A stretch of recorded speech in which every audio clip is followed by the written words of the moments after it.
terkait dengan belajar online, nampaknya Bapak Ibu melankolis ini kayaknya. Nggak cepat-cepat move on kayak saya ya. Jadi tipe-tipe setia ini Bapak Ibu, nggak kayak saya. Uraan gitu. Jadi kalau saya 3 hari sudah move on Bapak Ibu ya, dalam segala hal, termasuk dalam pembelajaran online. Wah, ngeri ya saya Bapak Ibu ya.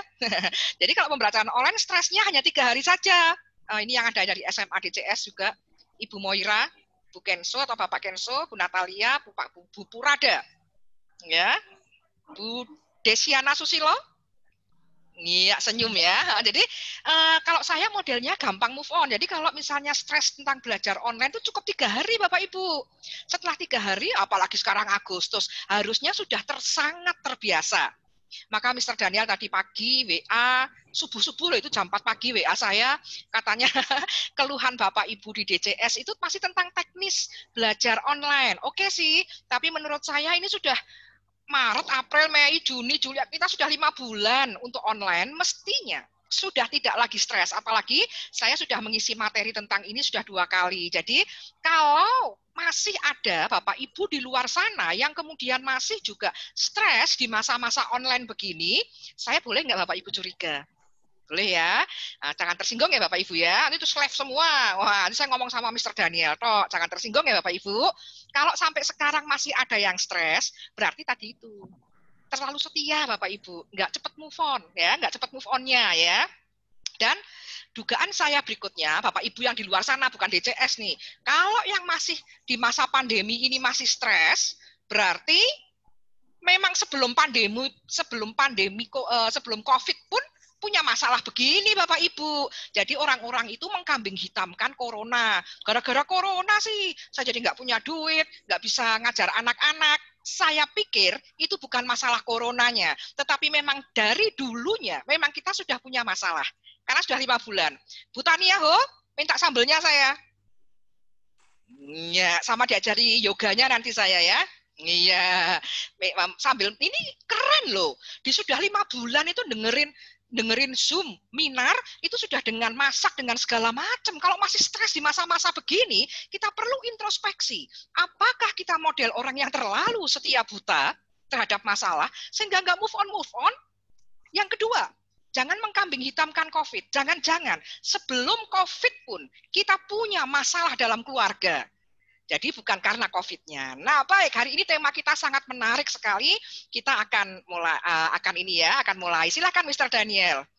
Pak Greg atau Bu Greg dan Lia, izin ikut dari jalan. Hati-hati di jalan ya Bapak Ibu ya.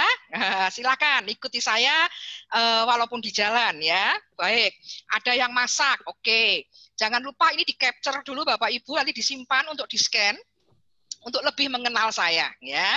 Jadi Instagram saya pakai Xtin Wibowo, Bapak Ibu bisa panggil saya Bu Xtin boleh, Bu Christine juga oke. Ya, ini sudah saya berkali-kali kenalan ini ya. Baik, lanjut, silahkan. Hari ini kita akan bicaranya atau berbobot nih Bapak Ibu.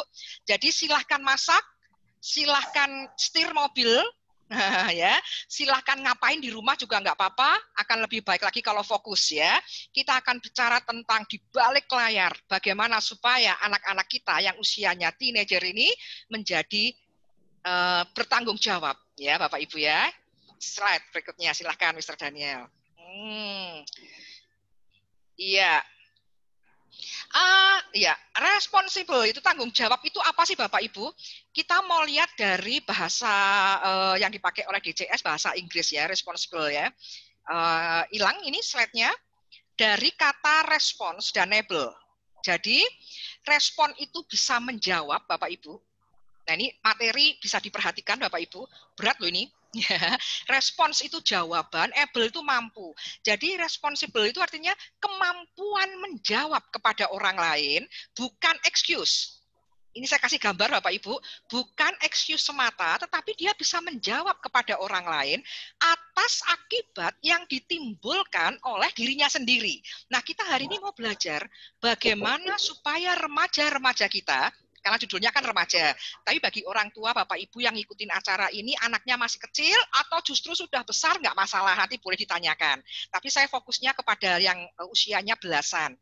Bagaimana supaya anak-anak kita itu bisa menjawab tanpa excuse atas akibat yang ditimbulkan oleh diri sendiri.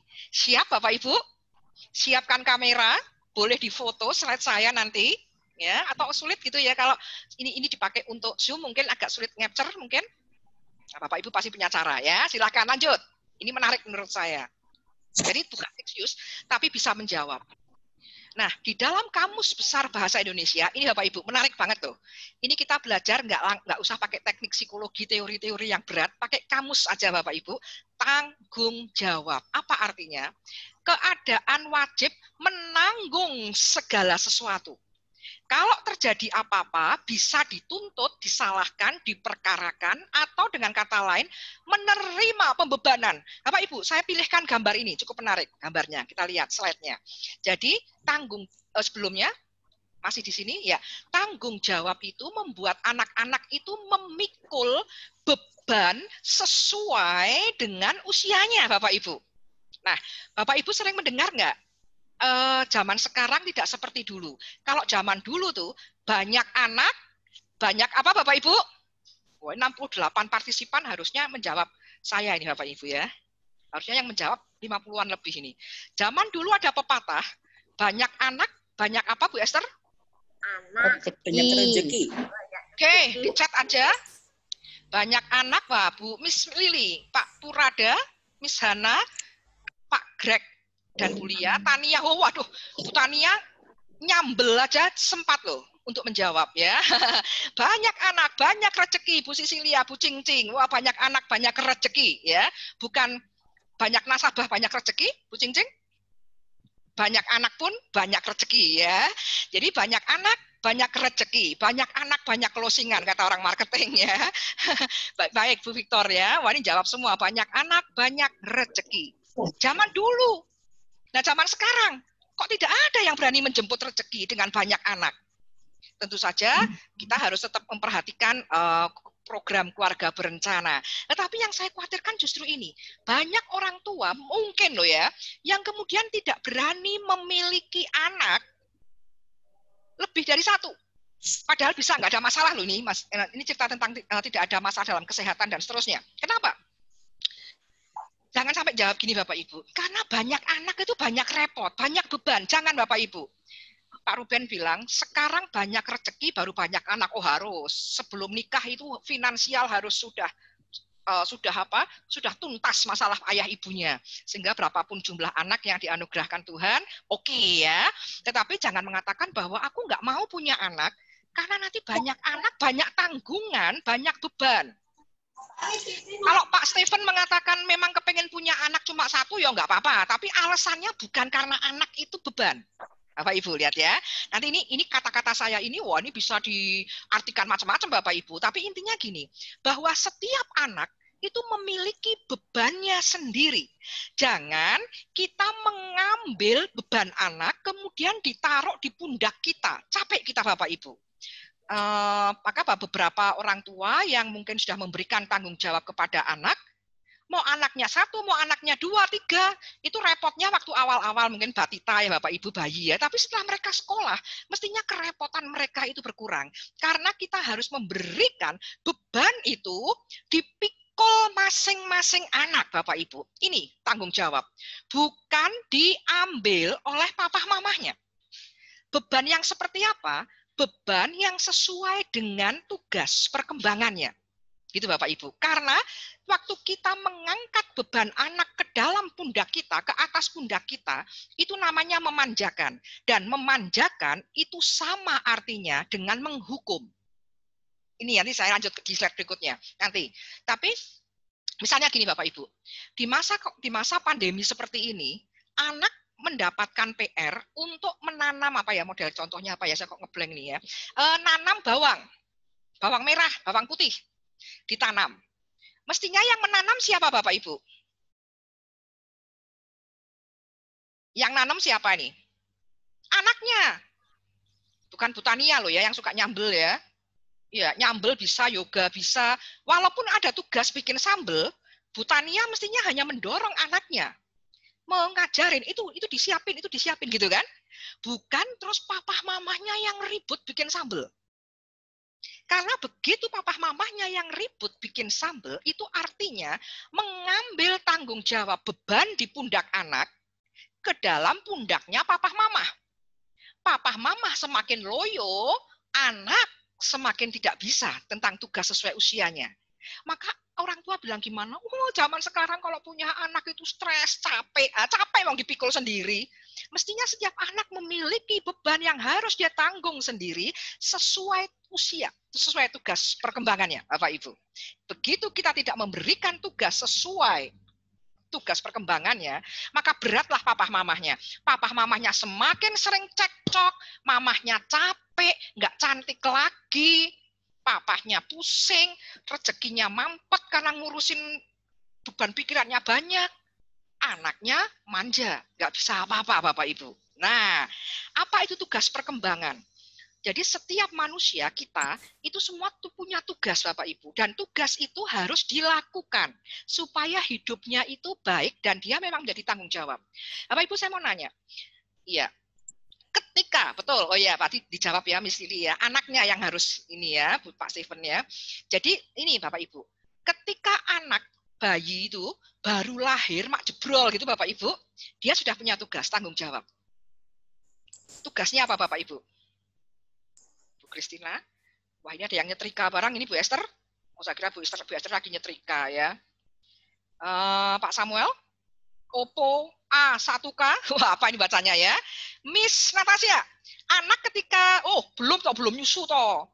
Begitu jebrol lahir dulu. Nangis ya. Nangis, tugasnya nangis. Itu tugas perkembangan anak, itu kewajiban anak, tanggung jawab anak, yaitu nangis. Karena begitu dia tidak bisa nangis, maka menit berikutnya dia akan memiliki masalah. Maka dia harus segera menangis tugasnya. Kalau nggak nangis, diapain Bapak Ibu? Nangka ya. Nangka sebagai alarm buat mamahnya. Ini maksudnya gimana? Kok nangka? Saya suka nangka loh ini, Miss. Oh nangis. Nangis jadi nangka ya. Ya Bapak Ibu ya. Jadi begitu anak lahir kan harus nangis, diceblek. Wah ini Pak Greg Bulia, diceblek, dijiwit-jiwit ya. Dipukul pantatnya Bu Vera. Ya dipukul ya. Ya dipukul pantatnya, ya dipok-pok biar nangis. Wah ini lembut kalau Miss Natasha dipok-pok. Artinya apa Bapak Ibu? Ketika seseorang ketika bayi itu lahir dan harus menangis dan dia tidak menangis, berarti dia gagal bertanggung jawab pada tugas perkembangannya. Maka harus diapain Bapak Ibu? Distimulasi dengan dipaksa, gitu, dipukul, begitu supaya dia nangis. Kalau nggak nangis juga, maka masuk ke ICU anak-anak, kan begitu? Dengan dia tidak nangis, maka diprediksi akan ada kesulitan ke tugas berikutnya. Maka dia utang. Menit-menit berikutnya, bayi itu harus setelah dibersihin gitu, bayi ngapain Bapak Ibu? Tesnya, tes tanggung jawabnya, bayi loh ini. Disuruh ngapain Bapak Ibu? Ayo, dirangsang telapak kakinya. Wah itu nanti sebentar lagi, biar kakinya megar gitu ya, refleks ya. Tapi begitu sudah nangis, terus menit berikutnya diapain Bapak Ibu?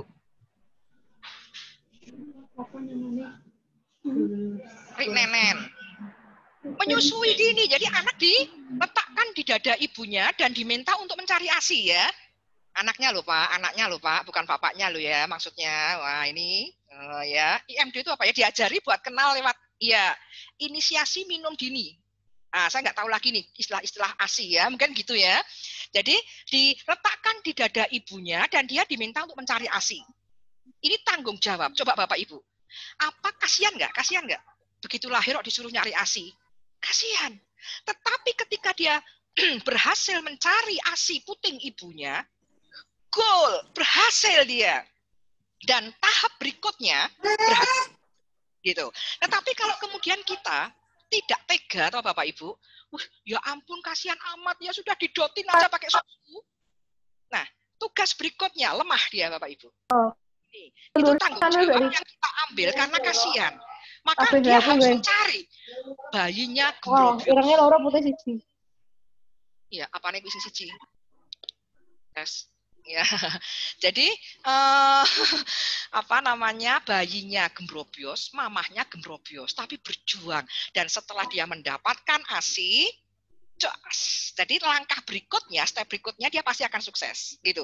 Jadi jangan nggak tega Bapak Ibu. Ini memang beban tanggung jawabnya dia. Jangan dipikul papah mamahnya, gitu. Bayinya dimanjakan sebagai hukuman, dimanjakan itu sama dengan dihukum. Papah mamahnya berat bebannya. Gitu ya Bapak Ibu ya. Itu maksudnya ya, bahwa ada tugas perkembangan. Nah, berikutnya. Ya. Slide berikutnya, ini kita mau lihat Bapak Ibu. Tanggung jawab anak itu apa?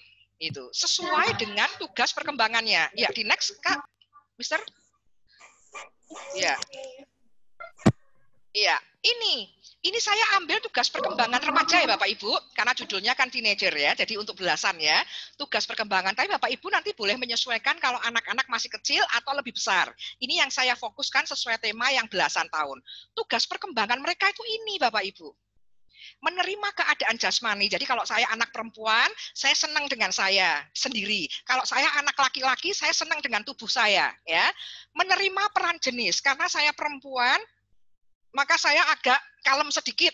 Nah, kalau saya laki-laki, maka saya melindungi teman perempuan saya kalau menyeberang jalan gitu.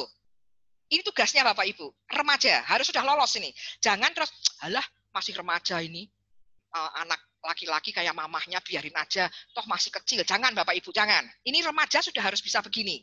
Kemudian ketiga, belajar lepas dari orang tua secara emosional. Jangan mbok-mboken apa-apa mami, apa-apa papi. Ditawari, ini anak belasan tuh mungkin mulai kelas 6 SD ke atas. Ditawari ada ekstrakurikuler. Kepengen ikut apa? Nggak tahu, mami aja dah yang isi. Terus maminya yang isi. No, Bapak Ibu. Ini tugasnya dia. Kalau cari duit, tugas papahnya. Membantu mencari duit, tugas mamahnya. Bukan anaknya. Urusan uang sekolah, papah mamahnya, bukan urusan anak. Tetapi kalau ekstrakurikuler, mestinya dia bisa memutuskan sendiri, walaupun masih dibimbing orang tua. Tapi dia udah punya inisiatif sendiri. Mah, aku mau cooking class, aku mau dancing, aku mau singing, aku mau melukis. Boleh. Apa mamahnya baru mengarahkan. Kalau di usia belasan, mereka masih belum juga bisa memutuskan ekstrakurikulernya sendiri.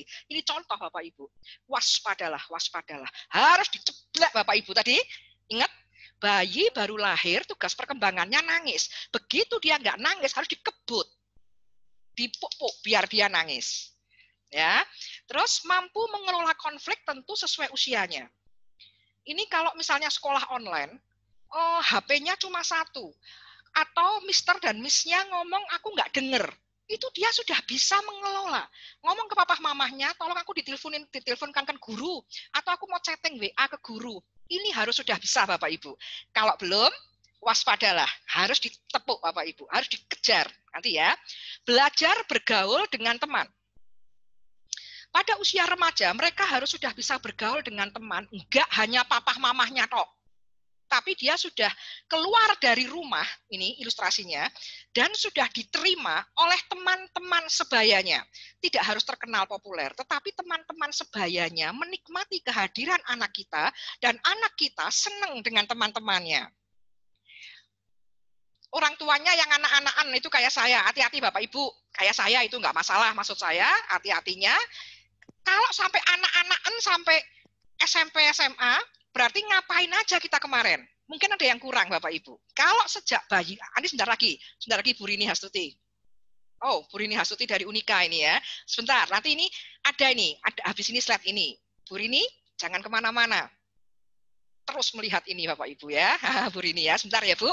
Nah, jadi belajar bergaul dengan teman. Karena masa remaja adalah masa dia melangkah keluar. Maka kalau di gereja-gereja, itu ada istilahnya apa ya Bapak Ibu? Di gerejanya Ibu Tani Yahun namanya apa itu yang anak-anak remaja? Bu Veronica, di gereja namanya apa yang anak-anak remaja? Kalau saya gerejanya GKI itu namanya Komisi Remaja. Kalau di gereja lain mungkin Youth Teen. Youth Teen. Epic Teen. Youth. Ada juga ya. Nah itu. Nah, papa mama jangan ngomong begini. Besok kalau kebaktian tuh, ikut apa mama? Nggak usah tin-tinan, nggak usah yut-yutan, nggak. Kebaktian anak-anak harus bersama teman sebayanya. Tentu saja bukan berarti nggak boleh ikut kebaktian orang tuanya, bukan loh Bapak Ibu. Maksud saya, didoronglah ikut berkembang dengan teman-teman seusianya. Karena papa mama sudah nggak cukup lagi untuk membuka wawasan dan kebahagiaan anak remaja. Ini loh Bapak Ibu, harus didorong begitu. Jadi kalau anak kita sampai ada pembulian atau anak kita tidak diakui oleh teman-temannya, papa mama harus memberikan stimulasi supaya anak-anak ini, tunas remaja ya, supaya anak-anak itu diterima oleh teman-temannya, itu bahagia Bapak Ibu, dan itu bekal untuk hidup selanjutnya. Masa-masa remaja, masa-masa teenager yang tidak diterima oleh teman-temannya, itu jadi masalah ketika dia dewasa. Maka didorong Bapak Ibu sesuai dengan usianya, ya. Belajar bergaul dengan teman dan belajar sebagai warga negara. Mungkin belum bisa dituntut sebagai warga negara karena belum usia 18-17 tahun, tetapi sudah mulai belajar mengikuti aturan-aturan negara, gitu ya. Kemudian persiapan karir. Ini bukan masih jauh Bapak Ibu, betul. Tetapi dia sudah punya bayangan. SMP, kelas 7, kelas 8, kelas 9, sudah tetek Bapak Ibu. Tetek itu bahasa Indonesianya apa tuh ya? Ya sambil menunggu, tetek itu bahasa Indonesianya apa Bapak Ibu? OMK ya Pak Krik ya. Yakin, teguh, Miss Natalia. Mantap ya. Mantap bahasa Jawa loh butannya. Nek mantap bahasa Jawa Indonesia ya. Ya, lebih mantap tetek. Mah, aku nanti SMA-nya mau masuk jurusan IPA. Itu SMP. Mah, nanti aku SMA-nya IPS ya. Teman-temanku sak geng itu IPA semua, tapi aku IPS. Nah, itu anak SMP. Anak SMA kelas 10. Dia sudah punya rencana. Ada 3 pilihan ya. Aku nanti rencananya nih, Mah, kalau nggak psikologi, ekonomi akuntansi. Sama Bu Rini Hastuti, atau perpajakan, atau manajemen. Gitu ya. Atau nggak psikologi, nggak ekonomi, mungkin aku sastra Inggris. Aku mungkin nanti mau masuk fisika atau kimia atau teknologi pangan. Itu sudah punya bayangan walaupun belum jelas satu. Kalau belum Bapak Ibu, ingat, bayi tugasnya nangis, tapi nggak nangis, diceblek Bapak Ibu. Lah remaja, tugasnya sudah mulai ada bayangan, kok belum ada bayangan? Sampai besok ini loh, mau masuk pendaftaran universitas, tanggal 28 penutupan unitas swasta beberapa. Papa mamanya yang kalang kabut. Iki memang masuk fakultas apa? Lah aneh ini Bapak Ibu. Nyebleknya tuh kurang awal. Nah, jadi anak sudah harus tahu, ini tanggung jawab mereka, ini tugas mereka, ya. Oh ya, berangkat ke sekolah merupakan stimulasi untuk pergaulan kah? Ya. Tapi kalau di sekolah jangan terus dibully ya anak kita ya. Kalau ada pembulian, ditanya di gelar perkara ya Bapak Ibu ya. Kalau ada anak kita dibully ya, digelar perkara, kasusnya kenapa? Jangan-jangan memang anak kita nyebelin atau anak kita sudah benar apapun lah. Jadi kalau ada pembulian, silahkan untuk digelar perkara di rumah, direkonstruksi, gitu ya. Nanti boleh tanyakan lagi kalau belum jelas. Ada persiapan karir tadi Bapak Ibu ya. Nah, peran tugas anak itu harus seperti ini. Jadi kalau sudah remaja, sudah usia teen, mulai usia 13 itu tin sampai 19, kok belum bisa begini, diceblek Bapak Ibu, seperti ketika bayi. Permasalahannya adalah next ini tanggung jawab. Pelan-pelan. Ya, silakan next Mr. Samuel. Ini kita mau lihat. Saya mau ke sana jelasin ini dulu, ya Bapak Ibu. Kalau ada ikan, saya sepertinya di sesi 1 pernah cerita kayaknya, lupa ya saya ya. Ada ikan dan burung di dalam satu ruangan. Dibiarkan sehari, 2 hari, 3 hari, dah terserah dah. Menurut Bapak Ibu, mana yang berubah jadi mana? Ada ikan, ada burung dalam satu ruangan. Mana yang berubah jadi mana? Apakah burung yang bisa jadi berenang? Atau ikan yang jadi bisa terbang? Ini saya bukan pertanyaan jebakan, yang menanya beneran loh Bapak Ibu. Boleh saya di chat? Slide-nya nggak kelihatan ini Mr. Daniel. Iya. Iya, satu lagi, track. Ya, Bapak Ibu, iya yang ikan Mr. Daniel? Tetap jadi, belum, mundur satu, yang ikan. Nah ini loh bisa kebayang. Nggak pas Mr. Daniel. Jadi ada ikan dan burung Di dalam satu ruangan, mereka kan bergaul tuh, satu ruangan kok. Terus mana yang berubah jadi mana? Ikan yang jadi terbang atau burung jadi renang? Ya nggak bisa, betul, itu udah dijawab langsung aja. Nggak ada yang bisa. Padahal itu dalam satu ruangan dan dekat letakkannya. Bahkan kambing dan sapi dicampur dalam satu kandang. Jadi mana yang berubah? Nggak ada yang berubah, Bapak Ibu. Karena binatang, walaupun distimulasi, yo akan begitu saja. Jadi kalau ada kita melihat burung yang tidak bisa terbang, atau ikan yang tidak bisa renang, kita bisa bilang begini ke orang lain. Orang lain tanya ke kita nih, saya mau nyebut Bapak Ibu saya sebentar. Bu Yani Prasetyo, ikan yang kamu pelihara itu kok nggak renang toh? Kira-kira apa jawab Bu Yani? Apa jawab Bu Uni Juan kalau ditanya? Apa jawab Bu Tirsa? Pak Stephen Luke? Apa jawab Bu Yuliana? Wah, ini kayak baptis ini. Apa jawab saudara Yuliana Chandra? Kalau kita melihat ada ikan, tetangga kita bilang, ikanmu kok nggak renang? Jawabannya apa Bapak Ibu? Nggak ada ya. Punisial Mom tetap pada hakikatnya. Wah, ini bahasanya rohani banget nih. Ya, pada hakikatnya, betul. Bu Susan, apa jawab Bu Susan? Ikanmu kok nggak renang? Terus piye? Jawabannya? Nggak usah dipikir. Oh ya, mati po ya. Basa Semarang, mati. Mati kayak turu. Ya, sakit. Lah mbok diajari renang. Terus apa jawabannya, Bu Rini? Mbok diajari renang. Nah, kita kan boleh dong bilang, jenisnya seperti itu, lemes, gak dikasih makan. Iya, kemungkinan mati. Atau kalau enggak, ya seperti Miss Lili bilang, lo ya biarin aja toh ya, nanti kan renang sendiri. Kalau pakai bahasa Semarang ya, bahasa Semawis nih, gini kira-kira. Ikan kok males, jarke werak wis, mengko kan renang dewi. Betul Bapak Ibu begitu? Miss Natasha, betul jawabannya begitu kira-kira? Nengke werak wis, mengko kan iso berenang sendiri kan gitu. Kita nggak perlu ngajari renang kan? Karena apa Bapak Ibu? Binatang distimulasi ya kaya apa, bahasa Semarangnya ya. Walaupun distimulasi seperti apa, ikan tetap renang. Burung tetap terbang. Burung diajarin renang kayak sampai mati sing ngajari, tetap aja nggak bisa renang. Kan gitu. Tapi cerita berikut Bapak Ibu. Itu tadi binatang jarke wae rak wis mengko iso dewe. Terjemahannya Bapak Ibu lihat ya. Biarin aja, nanti kan bisa sendiri. Itu kalau kita ngomong sama binatang, wong distimulasi ya ora iso. Nah, tapi sekarang kita next, lihat.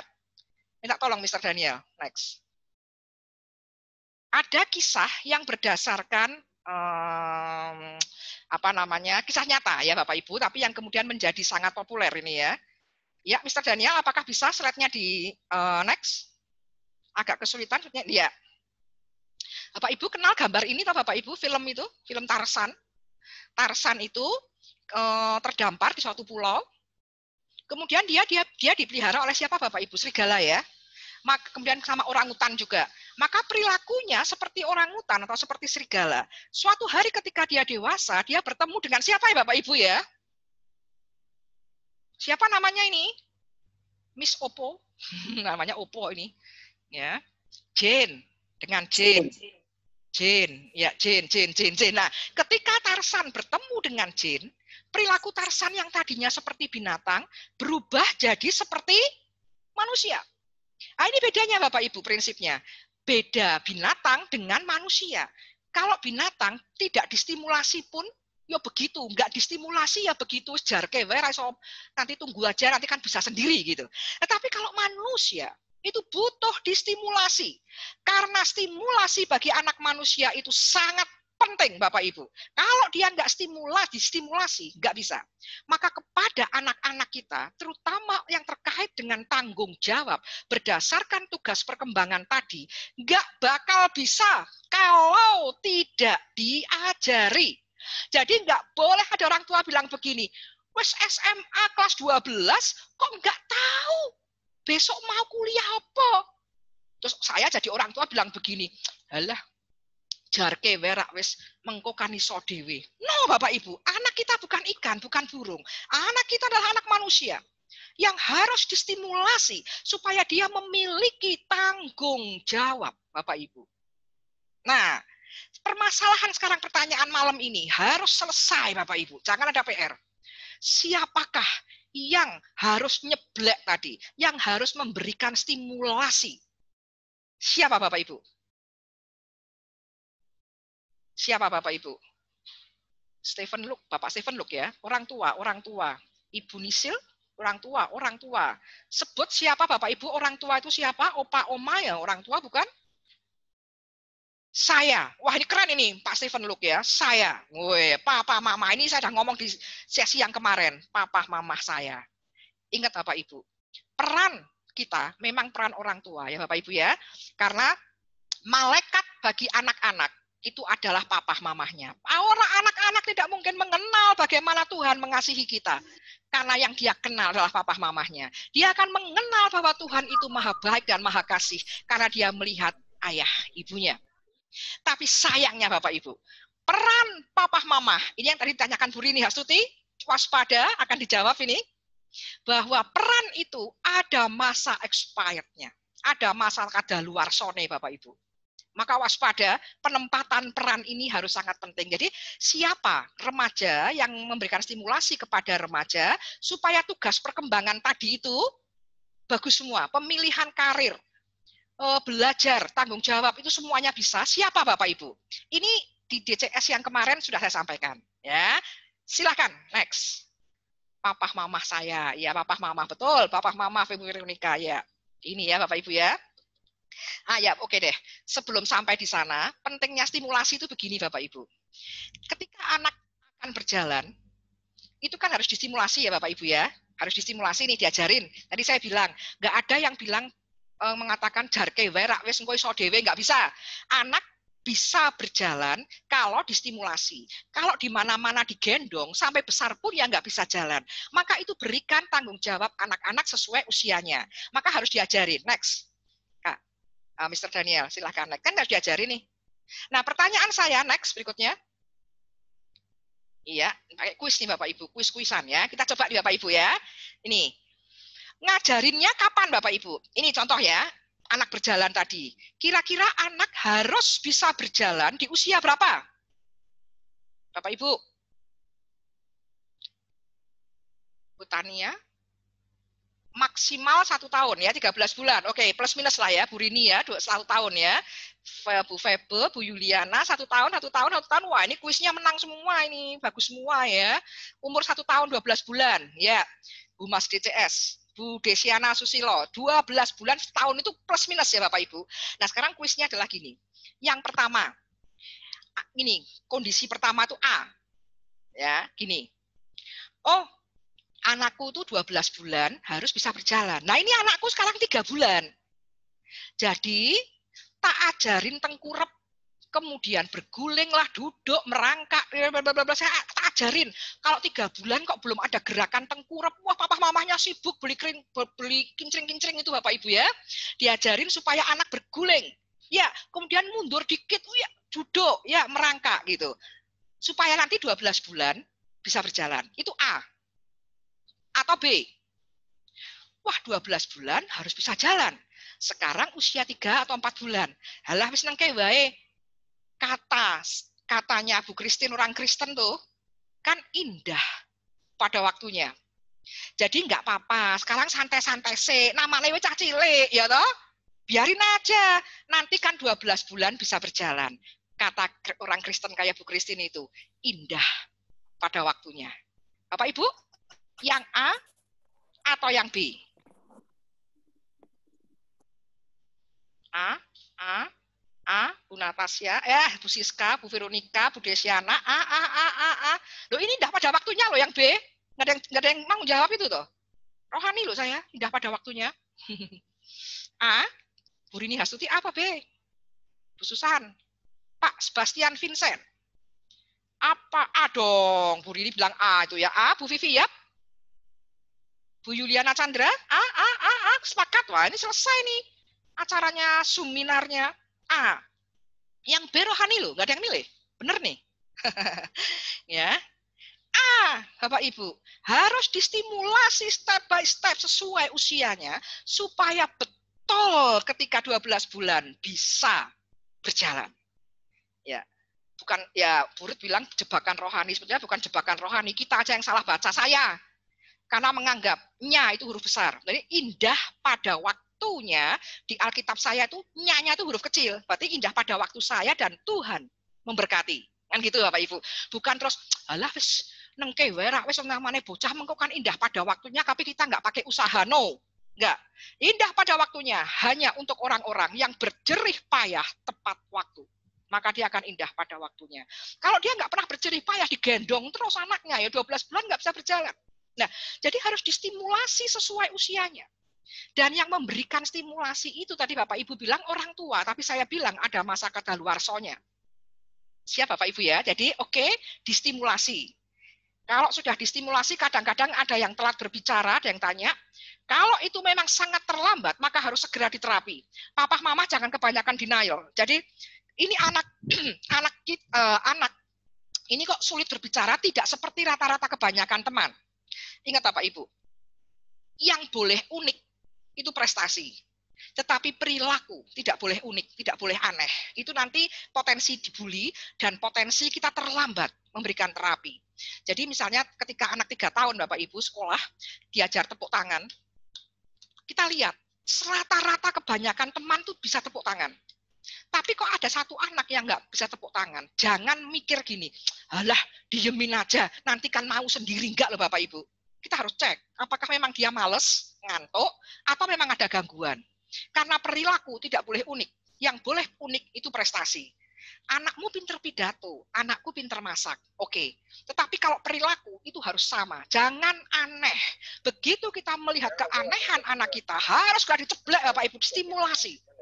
Anak lain sudah bisa mengerjakan PR sendiri. Kok anakku nggak bisa? Harus distimulasi Bapak Ibu, harus distimulasi. Kebut, supaya sesuai dengan tugas perkembangannya. Ini saya menjawab Bu Lili dan mungkin yang lain juga ya. Boleh nanti kalau ada pertanyaan lagi. Sekarang yang ini jawaban adalah siapa yang memberi stimulasi? Slide berikut ini sudah sering saya tampilkan di mana-mana. Bapak Ibu harusnya sudah hafal. Ya, silakan. Next. Ini Bapak Ibu. Iya. Jadi gini Bapak Ibu, ini sudah saya tampilkan di DCS yang kemarin. Moga-moga Bapak Ibu hafal. Saya kecilin dulu, oke. Mr. Daniel, apakah bisa membantu saya menunjuk seperti yang waktu kemarin ya? Jadi hasil dulu Mr. Daniel. Ini loh Bapak Ibu, hasil. Ya, anak-anak yang diberi stimulasi akan optimis. Ya Bapak Ibu, iya begitu. Kontrol diri dan motivasi, dilingkari lagi Mr. Daniel. Kan Mr. Daniel nggak ngantuk, udah kasih kerjaan dah lah. Ya, perilakunya mudah diarahkan, pandai mengelola konflik. Nah sekarang Bapak Ibu, kalau hasil yang di bawah anak-anak sudah bisa, maka yang di atasnya kan bisa nih Bapak Ibu. Contoh ya, anak 3-5 tahun usianya, Bapak Ibu ketemu 3-5 tahun, ini ada tabelnya di sebelah kiri, diseret Bapak Ibu, 3-5 tahun harusnya sudah bisa punya kontrol diri dan motivasi. Jadi toilet training sudah beres nih Bapak Ibu. Nah, kalau kontrol diri dan motivasi itu sudah berhasil, dia lalui di usia 3-5 tahun, maka tugas tanggung jawab sebelumnya yaitu optimis, pasti sudah bisa. Begitu Bapak Ibu ya. Jadi semakin ke bawah, semakin sudah merupakan gabungan dari atasnya. Coba dicek Bapak Ibu. Boleh 5 detik Bapak Ibu lihat. Bapak Ibu putra-putrinya usia berapa? Nah, hasilnya harus bagaimana? Berarti atasnya juga sudah kena. Ini tanggung jawab Bapak Ibu. Angel ya? Sulit ya Bapak Ibu ya? Coba dilihat, dicek. Ini pelan-pelan nggak apa-apa dah di materi yang ini. Bu Alisa Putro, Bu Agnes, Bu Yesika, oh ya, co-host ya. Bu Andriani Lim, Bu Aurel, Bu Sisilia, Bu Desiana, Pak David, Bu Heni, Elizabeth Heni, Eliana, Bu Erli, Bu Esther, Bu Febel, lihat ya. Ibu Nielsen, Bu Foni, Bu Kenso, Bu Liliana, dan semua yang lain dicek. Anakku usia berapa? Berapapun jumlah usia anak berapa? Berapapun jumlah anaknya dicek semua Bapak Ibu. Usia anakku berapa ya? Nah, gitu ya. Harusnya sudah punya hasil begini. Kalau dia sudah punya hasil, berarti atasnya juga sudah bisa. Kalau belum Bapak Ibu, ingat kata-kata kuncinya, ceblek Bapak Ibu. Berarti ada sesuatu yang harus distimulasi. Jadi ketika kita tin ya hari ini ya, yang kuning 13 sampai 19 tahun. Oh 11 tahun ya. Saya foto ya, boleh difoto, makanya ini pelan-pelan saya. Nah, ini kita 13-19 tahun. Maka, ya, Mr. Daniel keren, iya, harus sudah punya motivasi. Dia orangnya loyal, setia, emosinya stabil, nggak emosional. Maksudnya anak-anak pasti emosional itu wajar, nggak terus stabil, datar, itu bukan loh Bapak Ibu. Tapi dia bisa mengelola dengan teman, dengan guru, dia nggak punya masalah berat. Berarti kalau ini sudah bisa, 13 ini, maka yang atas-atasnya pasti dia bisa. Begitu Bapak Ibu. Jadi kalau usia teen, itu kok kemudian ada orang tua yang masih begini, DCS nggak ada Bapak Ibu, contoh sekolah lain. Woi, belajar. Cepat belajar ya loh. Ngerti besok tuh sekolah online, hari ini game aja sampai malam. Zaman ini Bapak Ibu, nggak bisa Bapak Ibu. Karena 13 sampai 19 tahun, motivasinya bagus, setia, emosinya stabil. Bahkan ketika papa mamahnya bilang, ayo kita ke mall yang baru itu di Semarang. Sampai jam 12 malam nanti kita di sana. Bahkan nginep sisan. Kalau pulang pagi, anak akan bilang, nggak mau Pak, besok aku sekolah. Mamahnya bilang, walah, kan sekolahnya online. Loh, online tapi kan sekolah, Mah. Jangan, aku tetap tidur jam 9 malam. Ini harus begitu. Kalau tidak begitu, diceblek Bapak Ibu. Berarti ada yang kurang. Nah, sekarang kurangnya apa? Kurang distimulasi. Siapa yang memberikan stimulasi Bapak Ibu? Untuk teen, oke kita naik dari atas dulu lah. 0 sampai 3, siapa yang berperan Bapak Ibu? Saya bacakan ya Bapak Ibu ya. Ibu, ayah. 3 sampai 5, ayah, ibu. 5 sampai 7 mau masuk SD nih. Ayah, ibu, kakak adik. Kalau ada kakak adiknya, kalau enggak ya enggak apa-apa, ayah, ibu. 7 sampai 12 usia SD, siapa yang berperan? Ayah, ibu, guru, teman. Lihat pergeserannya Bapak Ibu. Di slide saya yang hijau 0 sampai 12 tahun, siapa yang paling sering saya sebut Bapak Ibu di urutan pertama? Ini kemarin sudah saya tanyakan. Bu Sisil, ayah, Bu Purada, ayah. Ayah, sebentar, tadi ada yang kelewat pertanyaan, tadi ada yang saya belum baca, dari kalau ada, ya sebentar ya, ini pelan-pelan Bapak Ibu ya, sebentar. Kalau ada anak yang sebel, kenapa harus mens usia 13? Oh ini usia, berkaitan dengan menstruasi, sebentar, nanti kalau saya lupa, bisa ditanyakan ya. Ini.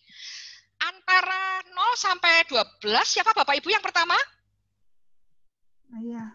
Iya. Wah, ini sepakat ini, ikut semua kemarin kayaknya acaranya ya. Jadi siapa yang membuat anak bisa punya karakter bertanggung jawab, yaitu optimis, motivasi, mudah diarahkan, dan pandai mengelola konflik, siapa yang paling berperan? Pak Purada atau Bu Purada? Jawabnya sampai hanya banyak. Ayah! Hai ayah, di mana engkau? Gitu pertanyaannya. Jangan pernah ayah itu melukai hati anak dengan Anda tidak berperan. Di dalam buku saya ditulis, ayah, jangan lukai hati anakmu. Saya buka dari kitab Kejadian sampai Wahyu, nggak ada tulisan, hai ibu-ibu, jangan lukai hati anakmu. Ada nggak Bapak Ibu? Hai guru-guru, jangan lukai hati muridmu. Hai nenek-nenek, jangan lukai hati cucumu. Ra'ono Bapak Ibu, yang ada hanya satu. Hai ayah, jangan lukai hati anakmu. Kapan seorang anak melukai ayah? Kapan seorang ayah melukai hati anak? Kapan? Kapan Bapak Ibu? Kapan? Saat ayah tidak berperan. Bukan pada saat ayah baperan, bukan loh Bapak Ibu. Maka untuk peran ayah tidak boleh salah. Ini tanggung jawab ada di ayah, Bapak Ibu. Saya belum terlalu galak, Bapak Ibu. Tapi kalau Evangelis Daniel Alexander sudah sangat galak ngomong. Orang-orang dewasa yang menyebalkan, selalu melukai hati orang lain, yang kriminal, yang patah hati. Semua karena ayah. Ibu-ibu di sini banyak yang mendengarkan, ayah-ayahnya nggak dengar mungkin, atau nunut handphone ibu atau laptop istri nggak apa-apa. Nanti diceritani ya, ibu-ibu ya. Habis acara dengan saya ini, suami-suami diajak kencan ya Bapak Ibu ya. Kayak suami saya tuh. Diajak kencan makan ronde sambil diceritani. Hai ayah-ayah, jangan lukai hati anakmu. Berperanlah. Peran ayah apa Bapak Ibu? Di sesi yang kemarin sudah saya sampaikan. Hai ayah-ayah, perannya Bu Febe mendengarkan berdua, salam buat suami, pendidik karakter. Wah ini Bu Sisil ingat ya. Jadi peran ayah adalah apa? Mencari nafkah, mendidik karakter anak. Lah ini loh, karakter ini maksudnya optimis. Dan ketiga apa Bapak Ibu? Mencintai istrinya. 3 itu tok loh Pak. Iya. Halo Firdaus Daniel, calon ayah. Ayah yang melindungi ini betul bagus. Jadi lebih konkret itu saya ngikuti pelajaran KTSP kelas 3 SD. Peran ayah adalah mencari nafkah, mencukupi kebutuhan keluarga, mendidik karakter. Karakter yang seperti apa? Ini yang seperti di hasil ini loh Bapak Ibu. Dan 3, mencintai istri. Ayo Bapak Ibu, 1 saja tidak dilakukan. Papa gagal menjalankan peran. Ngomong 3 tok Pak. 3 tok kok Pak. Nah, ini tugasnya mama lebih banyak. Ini ayah cuma 3 itu doang. 1 saja tidak dilakukan. Anak akan luka hatinya. Dan tanggung jawab itu tidak dapat ditanamkan dengan baik kepada anak. Mendidik karakter. Anak-anak harus melihat betapa ayahnya mencintai mamahnya. Betapa papahnya bekerja keras mencukupi kebutuhan keluarga. Jangan malas-malasan Pak. Nge-game aja tapi nggak dapat uang. SPP, uang sekolah, itu tidak bisa dibebankan kepada anak. Kita ngomong, kamu sekolah yang pinter ya, wong bayarnya sudah mahal. Nggak bisa. Mau mahal, mau murah itu urusannya papa. Belajar urusan anak. Jangan digabung-gabungkan, Pak. Biar anak-anak bisa melihat dengan kesadaran, aku harus belajar. Karena papaku mati-matian bekerja. Bukan karena papa ngomong. Kamu sudah tak sekolahkan yang apik, yang mahal loh. Maka kamu tugasnya belajar. Nggak bisa, Bapak. Itu kewajiban orang tua. Nah, jadi kepada guru-guru saya selalu sampaikan, DJS pasti sudah tahu, tapi guru-guru di sekolah lain Bapak Ibu, kalau ada tunggakan SPP, jangan pernah guru menyampaikan itu kepada anak atau murid. Surat pribadi, japri kalau WA, ke orang tua. Karena itu bukan tugas anak, tapi tugas ayah. Kalau sampai mama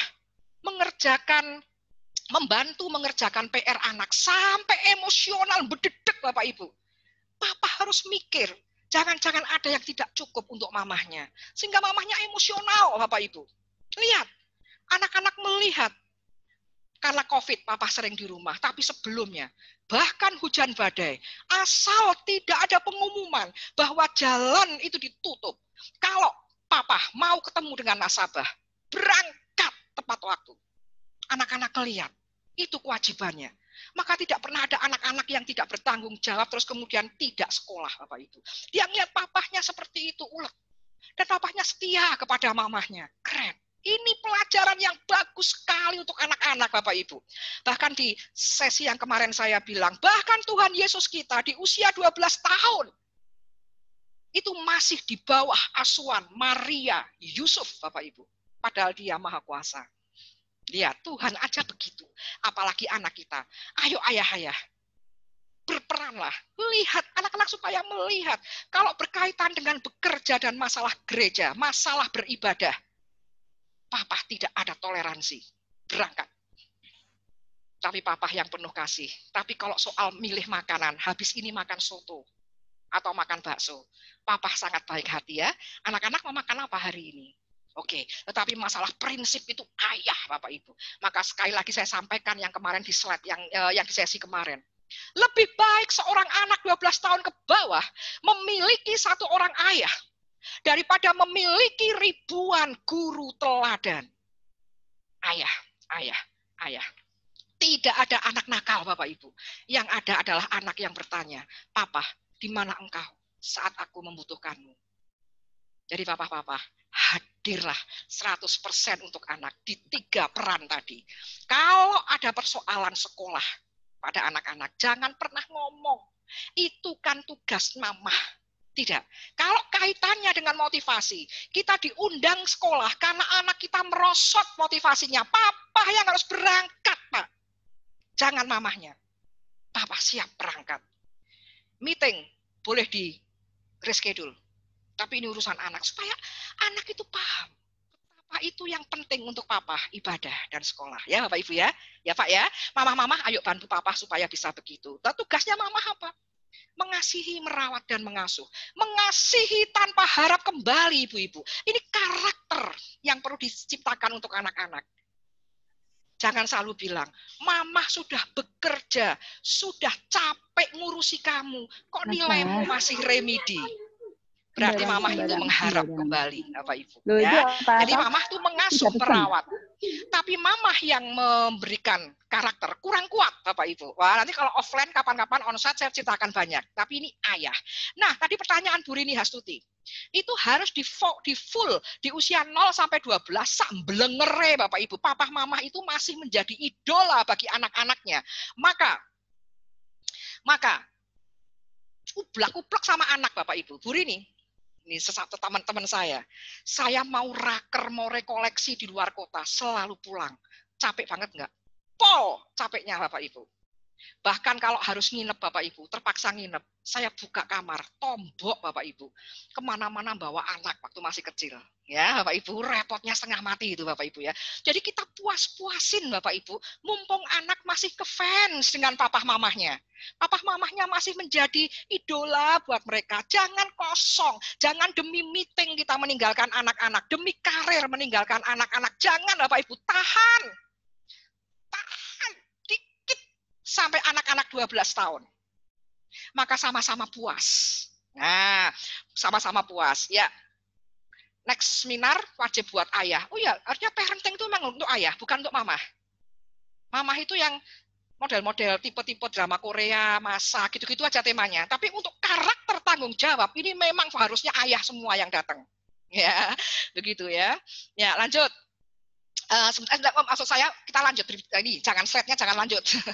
Jadi, ini Bu Rini, difokuskan di usia 0 sampai 12 tahun. Penuhin. Ingat, indah pada waktunya hanya untuk orang-orang yang berjerih payah tepat waktu. Karena di usia 13 tahun. Nah, ini Bapak Ibu lihat, siapa yang berperan? Orang dewasa lain, guru-guru, pendeta, romo, teman-teman, ya, atau siapapun, orang dewasa lain dan teman. Kalau pada saat mereka SMP, SMA, papa mama baru mau berperan, lagunya gini Bapak Ibu, terlambat sudah kau datang, apa ya Bapak Ibu? Terlambat sudah apa ya Pak Samuel? Kau datang, lagu jadul loh ini ya. Terlambat sudah. Pada saat SMP, SMA, papahnya baru ngomong, kamu tuh mau belajar. Hai ayah, ada di mana engkau? Saat mereka masih mengidolakanmu. Sekarang tiba-tiba di usia remaja, mereka sudah punya pendapat sendiri, papa mama baru ngomong. Telat. Terlambat. Jadi semua itu jangan ada yang terlambat Bapak Ibu, harus tepat gitu. Nah, kepada Bu Rini dan saya yang umur 13 sampai 19 tahun putra-putrinya, ini mereka sudah keluar. Memang kita jadi kayak kesepian Bapak Ibu, sepi nih. Makanya kalau kita sudah kenyang di usia sebelumnya kita bersama mereka, nggak terlalu sedih Bapak Ibu. Ya, karena kita sudah cukup, sudah kenyang bersama mereka. Saatnya kita lepas mereka, ya. Mereka bersama dengan teman-teman dan orang dewasa lain. Nah, apalagi yang kalau umur 20 tahun ke atas itu mereka sudah menikah misalnya, yang berperan adalah pasangan.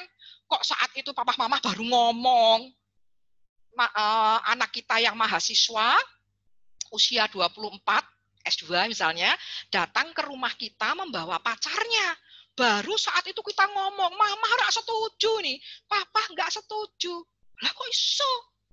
Papa mama ngapain aja kemarin? Tidak pernah ngomong tentang bagaimana aku berteman. Kok sekarang aku bawa pacar enak aja ngomong nggak setuju. Jadi Bapak Ibu, kriteria calon menantu disampaikan kepada anak-anak kapan? Kapan Bapak Ibu? Saya tak minum dulu. Kapan Bu? Lydia, Bu Lisa, Bu Liliana, Bu Margareta, kapan? Ya telat toh Pak, 17 tahun ini loh. pada saat kita lagi diidolakan tuh usia berapa Bapak Ibu? Telat Pak, telat. SMP telat Pak. Sejak Bu Tania, saya pernah cerita ke Bu Yulian Chandra, wah Bu Rini Hastuti kok keren banget, pantesan jadi dosen Unika. Kalau yang pinter ya Bu Rini ya, umur berapa? 0 itu loh Bapak Ibu, 0 sampai 12 orang anak-anak kan sedang ngefans sama kita. Apa yang kita omongkan jadi idola buat anak-anak. Saat itulah kita sampaikan kriteria calon menantu. Nah tentu saja nggak ngomong, mama kepengen loh, mantu itu kan ya enggak, bahasanya harus disesuaikan dengan anak-anak Bapak Ibu. Nah saya kalau nganter anak-anak dulu sekolah minggu atau sekolah, saya mesti ngomong, mama seneng loh sama Johan. Misalnya ya, kenapa mah? Nah, Johan tuh pinter ya. Kalau ngerjain PR, dia kerjakan sendiri. Mama dengar dari mamahnya Johan bilang begitu.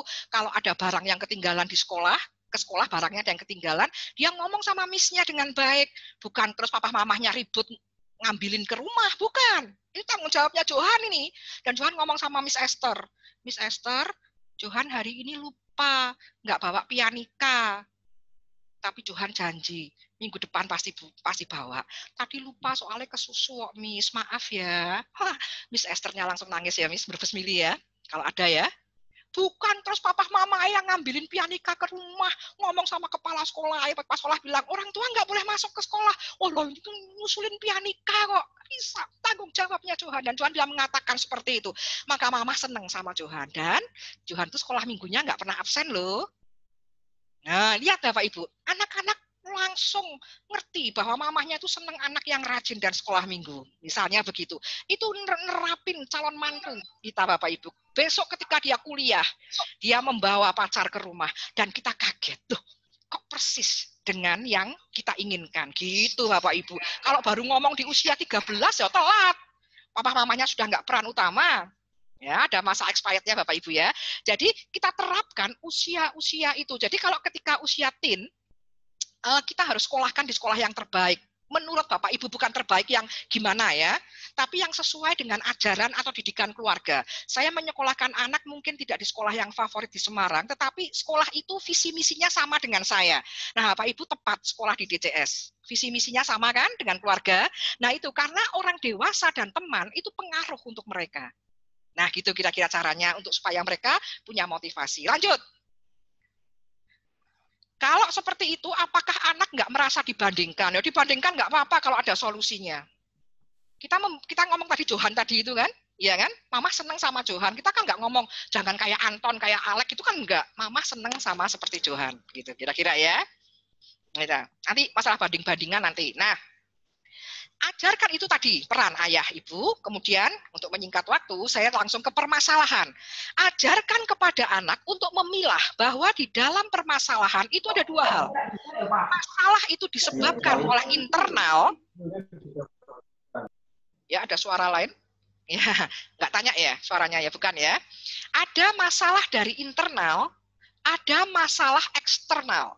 Lihat Bapak Ibu, setiap masalah kita ngomong ke anak, kita ngajarin, terutama untuk yang teen ya, diajarin.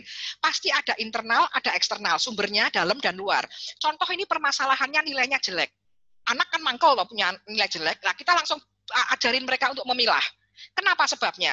Yang eksternal dulu. Kenapa? Soalnya angel loh mah. Belum diajarin. Oke, terus ada yang bilang, oh, berisik banget kok sekolahannya. Ini saya kumpulkan dari beberapa keluhan anak-anak SMP Bapak Ibu ya. Berisik banget waktu ngerjain, waktu sekolah belum online ini ya. Berisik atau gurunya galak jadi aku grogi. Itu eksternal. Oke, diterima. Terus internalnya kenapa? Salah belajar kok mah. Nah, soalnya sulit ya setelah belajar. Wong yang dipelajari harusnya bab 3 4, dia hanya belajar bab 2. Yo, salah toh Bapak Ibu ya. Salah materi belajar, salah belajar, belajarnya ngebut enggak karuan misalnya atau kurang belajar. Kita lihat. Kita sampaikan kepada anak bahwa kita harus fokus di yang mana Bapak Ibu? Internal atau eksternal? Iya, betul Bu Irli. Internal itu dari dalam kita, eksternal itu dari lingkungan luar. Eksternal boleh, internal ya. Yang paling kita harus fokusnya di mana Bapak Ibu? Ini untuk menerapkan tanggung jawab kepada anak, fokusnya di internal. Eksternal boleh nggak? Boleh. Itu untuk menghibur diri. Saya ikut lomba nyanyi, kalah. Saya bilang, oh, jurinya memang nyebelin kok. Jurinya memang blacklist kok sama saya, sentimen sama saya. Boleh untuk menghibur. Itu sejam 2 jam aja. Tapi setelah itu langsung ke internal. Bahwa suara saya memang jelek. Bahwa lukisan saya memang jelek, maka saya kalah. Pidato saya nggak benar, maka saya kalah. Bukan karena juri atau yang lain. Jadi eksternal boleh untuk menghibur. Ya, Bapak Ibu supaya nggak terlalu stres anaknya. Tetapi fokusnya di internal supaya dia punya tanggung jawab. Bapak Ibu ingat definisi yang di awal tadi, yaitu menanggung beban tentang konsekuensi perilakunya karena salah belajar. Nah, coba bayangin Bapak Ibu. Kalau soalnya sulit, guru galak, berisik, tapi dia belajarnya kenceng dan pas, materinya cocok. Ya nilainya terbagus toh Bapak Ibu.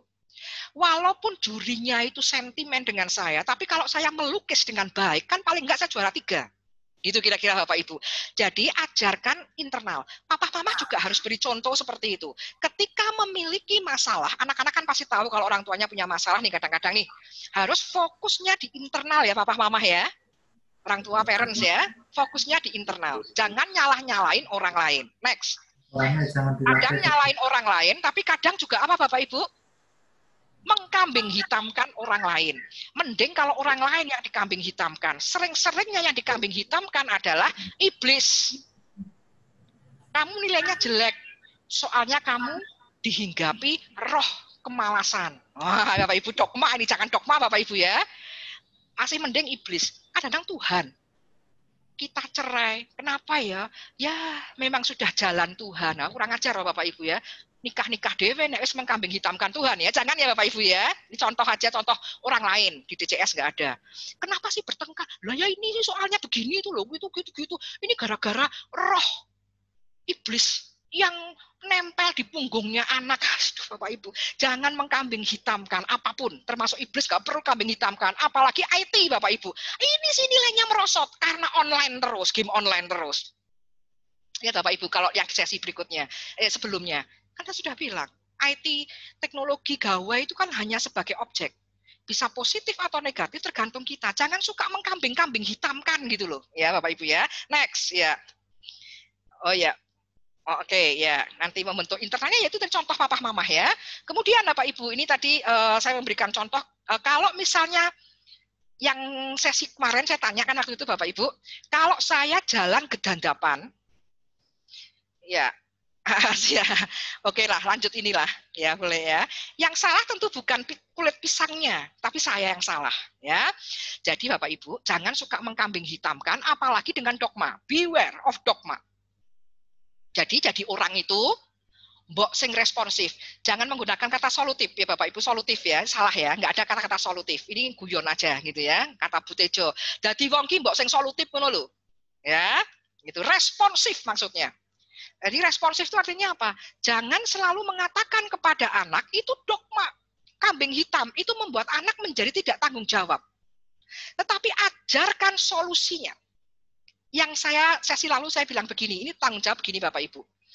Anak itu takut ke toilet sendiri kalau malam, lilir. Malam mau pipis, takut. Kita tidak perlu mengatakan, Immanuel, wong gitu aja kok takut. Tuhan beserta kita. Itu benar nggak Bapak Ibu? Benar. Tetapi setelah dogma, solutif, responsif, kita ajari solusinya apa. Kita lihat, oh anak takut. Karena apa? Melewati ruangan besar yang gelap. Jadi ini diterangi dulu Bapak Ibu, diberi penerangan.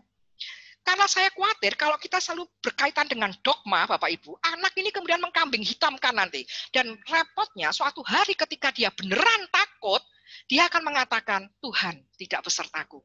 Hati-hati Bapak Ibu. Jadi be wary of dogma. Beware of dogma. Intinya Bapak Ibu, saya setuju dengan Bu Tejo, di wong ki mbok solutif ngono lho ya. Aja apa-apa dosa. Kamu takut dosa lho kuwi. Mana wong Jawa mau dosa lho kuwi. Dosa lho itu. Kamu enggak belajar? Dosa lho itu. Jangan apa-apa dosa mengkambing hitamkan Tuhan. Ajarin caranya. Supaya anak ini bisa menemukan caranya. Nah, Bapak Ibu ini boleh tanya deh ya. Lanjut. Next ini, jadi jangan hanya dogma, tapi solusi. Artinya papa mama harus ngerti solusinya. Nah, ini yang ditanyakan di DM di saya. Konsekuensi. Supaya anak itu bertanggung jawab, berikan konsekuensi. Bukan hukuman. Hukuman itu menghentikan perilaku yang kebangetan, Bapak Ibu.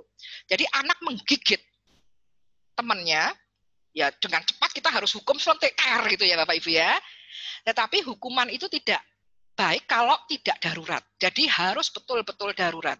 Karena hukuman itu menghentikan persoalan. Contohnya gini Bapak Ibu. Ketika ada anak tidak mengerjakan tugas, tidak mengerjakan PR ya Bapak Ibu ya.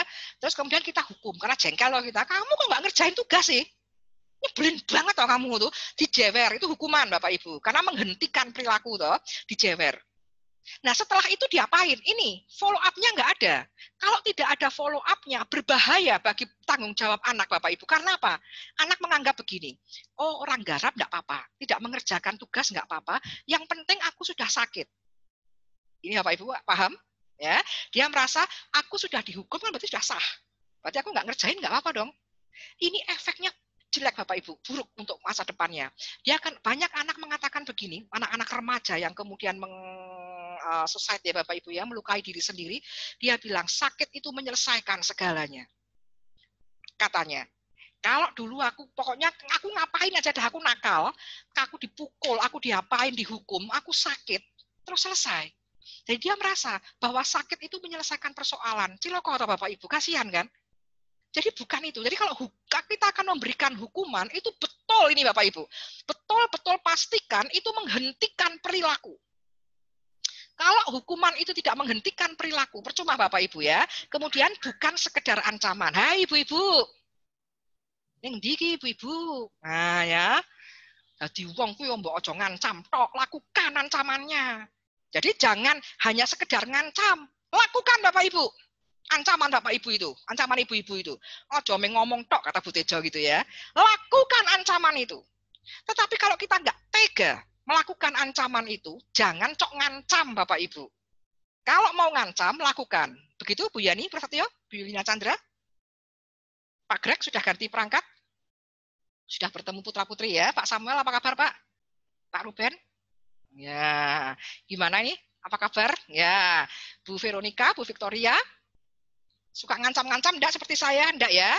Saya sukanya ngancam tapi tidak dilakukan. Itu bikin anak bandel. Karena saya enggak tega. Kalau enggak tega melakukan, jangan ancamannya jangan gitu, gini. Kalau kamu enggak mengerjakan PR, kamu tak kurung di kamar mandi selama 3 hari. Enggak tak kasih makan.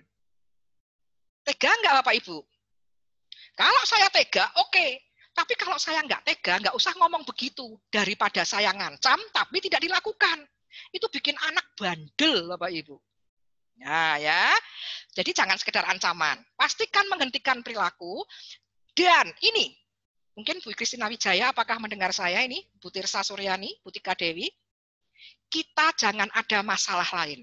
Nanti hukumannya bagus, Bapak Ibu. Kita memberikan hukuman bagus. Jadi, jangan karena saya lagi jengkel ya, lagi jengkel dengan suami itu, wis ora duwe duit pacaran meneh. Wah, enggak ya Bapak Ibu ya, ini contoh lain ya.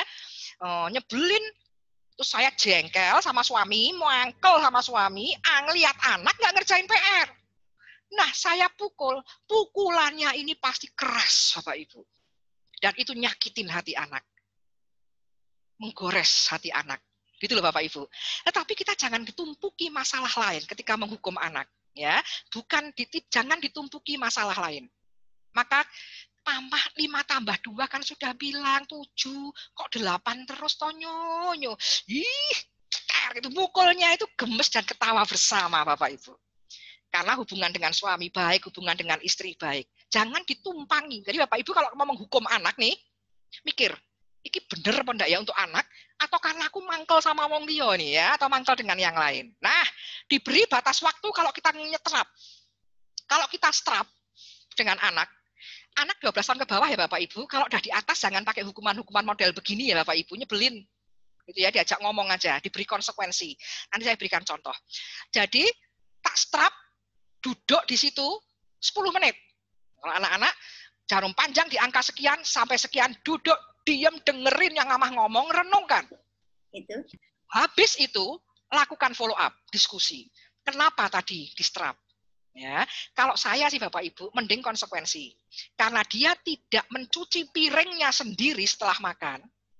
Sudah, berarti nanti ketika dia makan lagi, dia harus nyuci piring lagi, jadi nyucinya double. Ya, tidak mengerjakan PR, ya silahkan. Nanti kan ada PR lagi, jadi ketika teman-temannya sudah istirahat, sudah bermain, kamu ngerjain double. Itu konsekuensi. Jadi bukan hukuman, sekedar hukuman. Ya, Bapak Ibu boleh lanjut. Next. Sudah hampir terakhir-terakhir Bapak Ibu. Menghukum anak dengan memukul anak, nyelentik, nyubit diperbolehkan sampai umur berapa? Sampai usia kelas 3 SD Bapak Ibu. Itu masih pantas. Nah, kalau sepupu saya mukul anaknya yang berusia 17 tahun dengan kemucing, ini jadul. Ini guyon apa beneran Bapak Ibu kemucingnya? Di sana. Kalau guyon, sini, mama tak pukul nih. Ya nggak apa-apa. Nek beneran tuh, ya nggak nganu Bapak Ibu, sudah nggak sudah tidak manjur gitu ya. Itu bagus di usia kelas 3 SD dan sebelumnya kita cubit, kita pukul, tapi ingat mukulnya dengan tanpa ada masalah lain. Itu ngefek. Karena anak jadi merasa nggak nyaman gitu ya. Tapi habis itu harus dijelasin ya. Untuk menumbuhkan rasa tanggung jawab, jangan pernah lupa Bapak Ibu libatkan perasaan. Libatkan perasaan. Prestasi oke, libatkan perasaan atau tanyakan perasaan anak. Saya berikan contoh ini kalau tandanya sama, plus sama plus, min kali min, itu hasilnya positif Bapak Ibu ya. Saya pernah sampaikan, nanti kalau ada pertanyaan boleh. Dia mencuci piring, anak itu mencuci piring, ngepel, dan nilainya bagus, itu prestasinya plus. Jangan lupa papa mama harus menanyakan perasaannya seperti apa. Kalau dia bilang, aku seneng kok mah, kalau nyuci piring itu enak, jadi seger. Plus kali plus, maka hasilnya plus. Mendidik anak untuk bertanggung jawab, hasilnya harus plus. Bagaimana kalau plus? Nilainya bagus, plus. Kita tanya perasaannya, kamu seneng nggak nilainya bagus? Alah, biasa aja, itu kan karena mama. Ingat min, perasaannya min itu, hasilnya min. Nah, yang min-min ini harus distimulasi Bapak Ibu, harus disamakan. Les piano, juara piano, plus. Karena habis les, dia lomba menang, plus. Tanya, seneng nggak? Nggak, belas, nggak seneng kok mah. Min. Ini tugas papa mama untuk membetulkan supaya perasaan dia senang. Nilainya min. Nilainya jelek, tapi dia biasa-biasa aja, perasaannya plus. Ini yang ketiga Bapak Ibu, baris ketiga. Prestasinya min, jelek, nilainya remedi, perasaannya kita tanya. Jangan marah dulu Bapak Ibu, tanya perasaannya. Kalau nilaimu jelek, perasaanmu gimana? Biasa aja tuh mah. Wong teman-temanku yo remedi tuh, amin. Berarti papa mama harus melihat, harus membetulkan, diskusi. Sambil makan bakso oke. Yuk besok mama kencan sama kamu, tak cerita nih. Nah, kalau nilaimu jelek, papa mama ya nggak apa-apa, tapi kok kamu nggak merasa gimana-gimana lagi? Sekolah itu demi siapa sih? Ya demi papa mama loh, nggak gitu dong. Nah, cerita di situ ya. Min kali min, kok bisa plus? Prestasinya jelek. Ini Bapak Ibu, kunci dari kasih tanpa syarat dan tanggung jawab. Nilainya jelek. Jangan marah, jangan komen dulu Bapak Ibu. Tanya perasaannya. Kalau dia sedih, it's okay. Plus. Saya pernah cerita Bapak Ibu di sesi yang keberapa mungkin? Anak saya yang ketiga waktu itu masih kelas 3 SD, kelas 3 SD, anak saya ketiga kelas 3 SD. Saya agamanya Kristen loh Bapak Ibu. Sekolahnya juga di sekolah Kristen. Dan besok itu ulangan agama Kristen anak saya. Saya yakin nilainya bagus. Ya kan Bapak Ibu? Jadi saya janji malam ini. Besok kalau nilai agamanya bagus nih, mama ajak beli bakso pulang sekolah. Ya, karena yakin nilainya bagus. Bapak Ibu tahu, besoknya siang, dia keluar dari pintu gerbang, saya nggak sempat jemput, tapi dia sampai pintu gerbang sekolah, kemudian sampai di rumah, pakai naik transportasi online, saya lagi di rumah, lagi ngetik seperti ini, Bapak Ibu, saya lihat di pintu, Bapak Ibu lihat rumah saya ya, dia masuk di pintu, saya lihat, kok nggak masuk-masuk ini suaranya? Saya intip, saya hanya berdiri, dan kemudian saya ngintip anak saya, dengan tasnya yang 5 kilo lebih itu, dengan tas ranselnya. Dia di depan pintu, tidak masuk ke ruang rumah, Bapak Ibu, tidak masuk ke rumah. Saya lihat badannya basah, kena keringat, karena panas Bapak Ibu ya, jam 2 siang pulangnya. Saya amati, kenapa nggak masuk? Saya bilang gitu. Dan saya melihat, ternyata tidak hanya badannya yang basah, tetapi air ada di pipinya dan di matanya. Nangis Bapak Ibu. Saya langsung mak teratap, ini masalah agama ini. Langsung saya nanya. Di siang hari Semarang saya tanya. Agamanya dibagi nilainya? Berapa nilainya? Remedi lah. Bayangkan Bapak Ibu. Siang panas Kristen loh ini. Dan ulangannya Kristen loh. Remedi. Kebangetan Bapak Ibu. Saya hampir lepas kontrol itu Bapak Ibu. Muangkel banget ada agama remedi gitu. Ini saya pernah ceritakan di sekolah anak saya juga. Saya ingat ini Bapak Ibu. Men kali men plus, men kali men plus, men kali men plus. Dan suara suami saya terdengar. Apa yang kamu katakan, kamu uji dalam kehidupan sehari-hari. Men kali men plus. Waduh, der. Saya ngomong ke anak saya, duduk. Mamah mau mandi dulu. Ini cara saya meredam emosi mandi. Bapak Ibu mungkin caranya lain. Mandi makan rujak dikit Bapak Ibu ya. Makan nangka dan nanas gitu ya. Saya seger Bapak Ibu. Saya keluar lagi saya bilang men kali men plus. Men kali men plus. Ya ampun Tuhan men kali men plus. Saya bilang ke anak saya. Siapa yang remedi? Aku tok mah. Kristen. Itu agama Kristen kan ulangannya. Remedi. Saya nanya. Bagaimana perasaannya Sese? Nangis ya. Salah belajar aku mah. Wong materinya tentang Paulus, aku belajarnya tentang Yunus. Wah, yo salah toh Bapak Ibu. Wah, aku nyesel mah nggak dengerin bahwa yang diulangankan itu Paulus dulu, baru Yunus. Aku ingetnya Yunus. Salah. Nangis ya Bapak Ibu, salah. Aku spangkel mah besok nggak mau gini lagi. Lihat Bapak Ibu, men kali men plus. Saya tanya ke dia. Kalau hasilnya bagus, kemarin Mama janji apa? Kemarin Mama janji beli bakso di sebelah tangga itu. Tapi, saya bilang gitu, tapi karena sekarang nilaiku jelek lah. Aku pasti nggak beli bakso kan? Di rumah aja toh. Men kali men plus. Dan saya bilang, Mandi, tak tunggu. Kita jalan-jalan ke mall. Apa yang Sese mau hari ini? Mama traktir. Bapak Ibu lihat. Wah, air matanya tambah Bapak Ibu. Men kali men plus. Kalau prestasi dan perasaan sudah seimbang, maka orang tua harus bersyukur mengadakan pesta. Tanda kutip Bapak Ibu. Plus. Dan setelah di mall, saya lihat Instastory-nya. Mengatakan begini. Hari ini aku tahu, mamahku punya cinta tanpa syarat buat saya. Lihat Bapak Ibu. Dan sejak itu, Sese tidak pernah salah belajar. Lihat. Men kali men plus. Supaya jadi plus yang men-men itu distimulasi, diajak ngobrol. Karena perasaan dan prestasi tidak sesuai. Kenapa nilainya bagus kamu nggak seneng? Mestinya kamu seneng dong. Ya, cerita macam-macam Bapak Ibu. Diajarin. Papa aja kalau usaha berhasil, apalagi usaha sendiri harus seneng. Nah kalau kamu nggak seneng, kenapa memangnya? Aku nggak seneng kok les piano, Mal. Maunya les drum kok. Oh gitu, lah gimana? Nah, terjadi diskusi begitu, ya. Nanti ada slide yang akan difoto, nanti boleh diulang. Next, berikutnya. Ini tanggung jawab di situ. Letakkan perasaan, jangan pernah lupa tanya perasaan. Dan berikutnya Bapak Ibu, ini terakhir Bapak Ibu. Selain perasaan dia, sampaikan kepada anak-anak. Pada saat makan malam bersama, pada saat menyiram tanaman bersama, pada saat mencuci mobil bersama, kapanpun. Baik dalam kondisi tidur, berjalan, duduk, ulang-ulang Bapak Ibu. Katakan kepada anak-anak, kamu melakukan apapun. Wong papa mama nggak bisa ngikutin kamu, papa mama nggak bisa lihat kamu. Tetapi setiap kamu melihat, melakukan apapun, renungkan, ingat perasaan papa mama kalau melihat kamu. Jadi, ini tanggung jawab Bapak Ibu. Anak mungkin mengatakan, aku boleh nggak nyontek? Jangan tanya papa mama boleh nyontek apa enggak. Ketika kamu nyontek dan berbuat curang, ingat perasaan papa mama seperti apa. Ini untuk anak teenager, ini rem yang sangat pakem Bapak Ibu.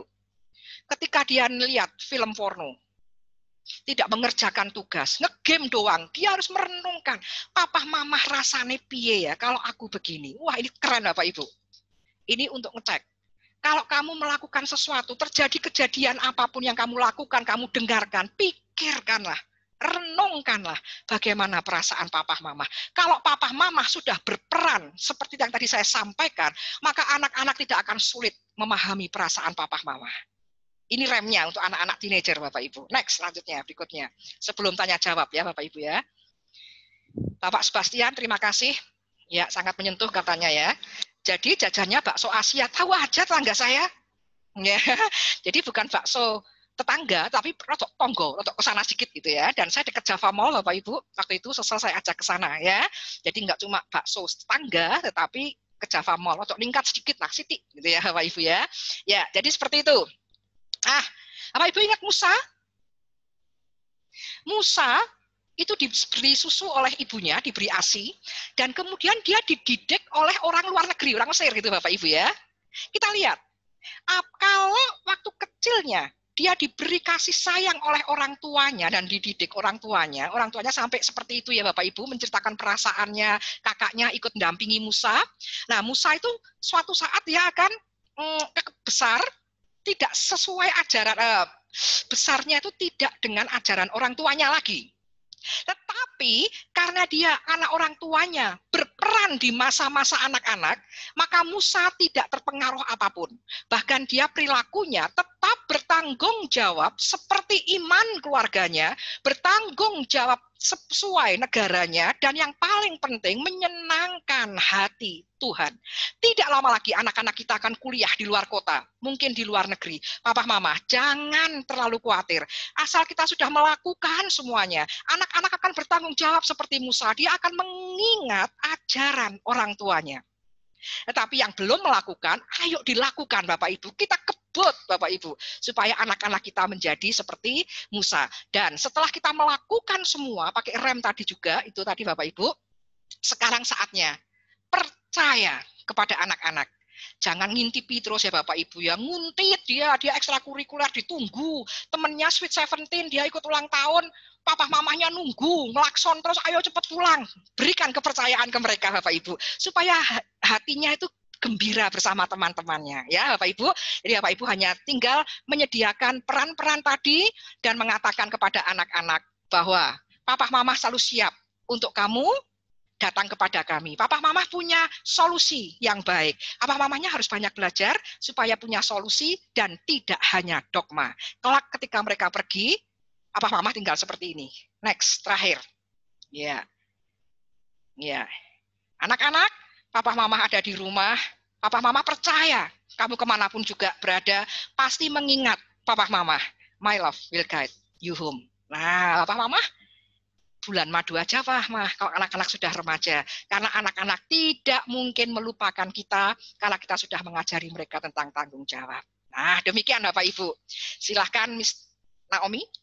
Ya, kalau ada pertanyaan.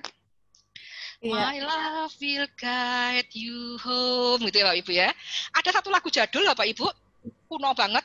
Saya ingat sampai sekarang, yaitu apa? Aku berjalan mengingat wajah ayah ibuku, dan itu menjadi rem buat remaja-remaja kita. Itu penting ya. Silakan Bapak Ibu ada pertanyaan. Ya, terima kasih banyak Bu Christine. Sama-sama. Iya, saya pribadi juga belajar banyak ya sebelum jadi orang tua. Oh, harus ya, terima kasih ya. Iya, sangat banyak pelajaran yang bisa diambil dari webinar pada malam hari ini. Nah, sekarang saya berikan kesempatan kepada para orang tua, 3 dulu. Yang pertama, bisa memberikan pertanyaan, dan kemudian nanti Bu Christine akan menjawab ketiga pertanyaan dulu, dan kemudian itu akan dibuka termin kedua kalau memang masih ada yang mau bertanya. Silakan Bapak Ibu. Ya. Bentar, saya diperboleh. Saya sambil membaca ya Miss Naomi pertanyaannya mungkin lewat ya. Yang tadi yang untuk menstruasi, kenapa gelo itu diajarin aja Bapak Ibu. Tadi di usia 13 tahun mens, kemudian mangkel, kalau nggak salah baca saya ya. Tadi karena bacanya cepat, ini berjalan terus di chat saya ya gitu. Jadi itu hanya dijelasin aja, nggak apa-apa 13 tahun. Jadi dia mungkin merasa. Jadi yang pertama gini, mungkin belum pernah dijelasin tentang menstruasi. Ya Bapak Ibu, nah kemudian dia kaget, kemudian dia merasa kalau menstruasi itu hukuman, jangan-jangan begitu ya. Padahal di kepercayaan lain Bapak Ibu, ketika anak-anak laki-laki itu mimpi basah dan menstruasi, mereka mengadakan syukuran. Jadi itu adalah acara bahagia, itu adalah anugerah Tuhan, harusnya kan gitu, bukan ditakut-takutin. Nah kalau ditakut-takutin, pokoknya kalau ada darah, itu berarti hukuman loh. Itu menakutkan. Nah, mungkin dia pernah mendengar cerita seperti itu. Jadi diajak ngobrol aja. Mungkin hanya salah paham saya kira ya. Begitu ya. Ya, yang 17 tahun masih pakai kemucing, menurut saya sudah gak zaman lah ya Bapak Ibu ya. Gitu ya. Ini pertanyaannya tidak harus sesuai tema ya Miss Naomi, karena ada pertanyaan lain. Ya, Bagaimana, ini keren ini, saya jadi ingat Pak Steven menanya bahwa bagaimana meningkatkan kepercayaan diri anak pemalu. Ini Bapak Ibu, pertama gini, anak itu tuh niru orang tuanya. Jadi anak itu keturunan dari orang tuanya. Percaya nggak Bapak Ibu? Kata-kata ini, kata-kata sepele ya. Anak keturunan orang tuanya, iya kan? Jadi saya tidak bisa masak. Misalnya contoh nih, nggak seneng masak, nggak bisa masak. Terus saya nuntut anak saya bisa masak. Aneh apa aneh banget Bapak Ibu? Gimana Miss Naomi? Aneh banget. Aneh banget loh, Miss Naomi bukan bukan orang Jawa, tapi ngerti ya Miss Naomi ya. Wah, aneh banget kalau mama ini raiso masak, nggak seneng masak, benci masak kok malah kepengen anaknya masak. Ayo aneh toh. Yang harus diubah siapanya dulu Bapak Ibu. Ingat waktu yang sesi kemarin, kalau nggak lupa saya pernah cerita, kalau di pesawat ada sesuatu masalah yang diselamatkan orang tuanya dulu apa anaknya dulu Bapak Ibu, kalau menggunakan oksigen itu.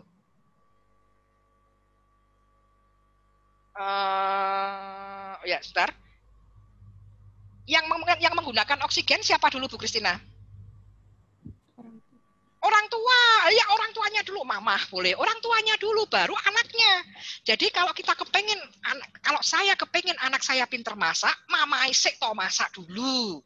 Nanti itu akan nurun ke anak. Demikian juga rasa percaya diri, malu, dan seterusnya.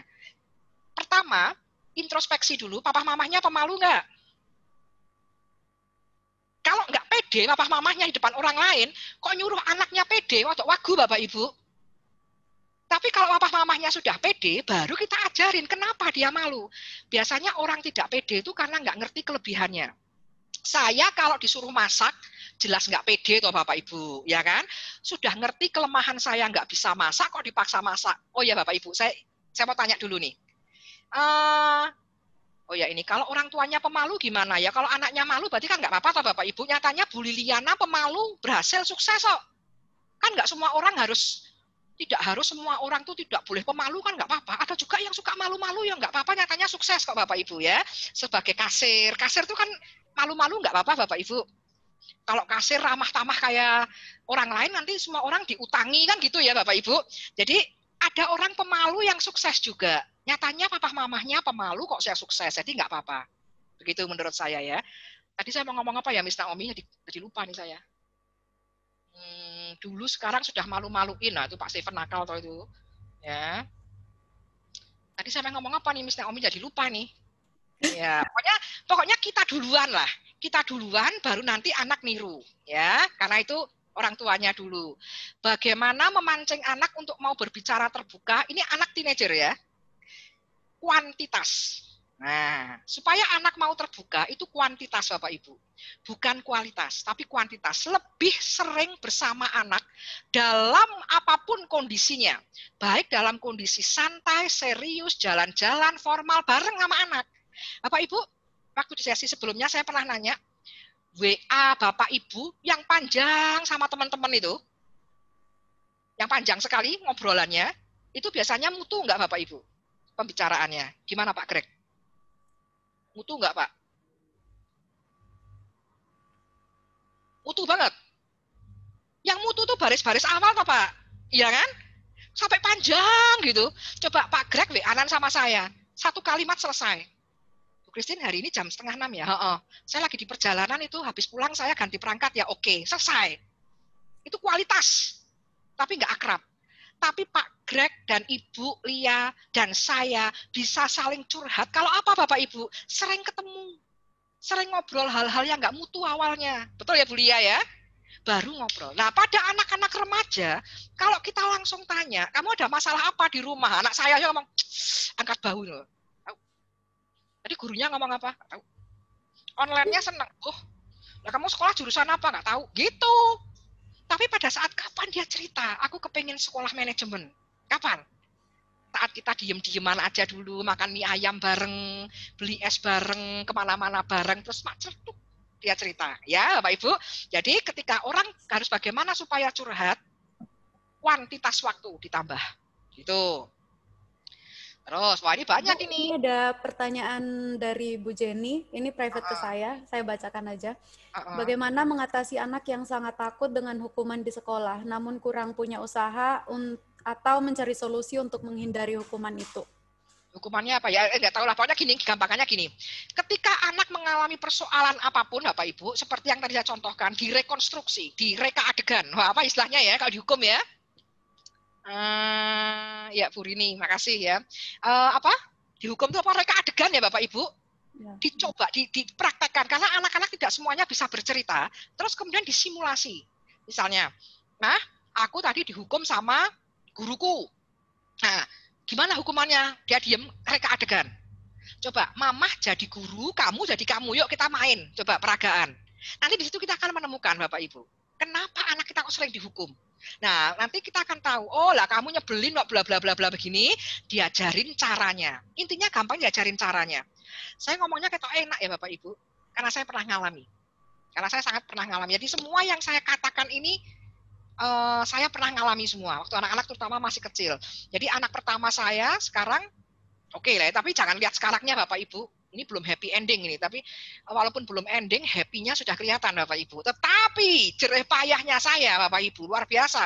Anak saya angel semua. Nah, anak pertama saya pernah ada kecenderungan dibully.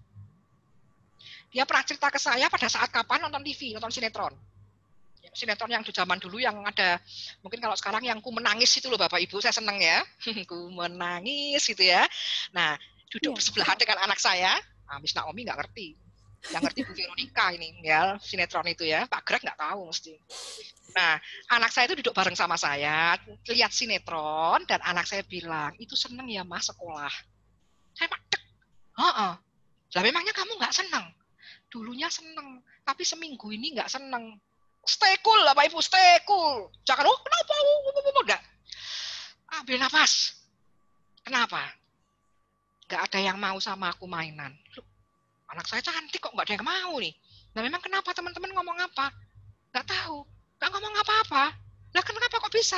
Iya, reka adegan lah Pak Ibu. Nah, saya peragakan ini.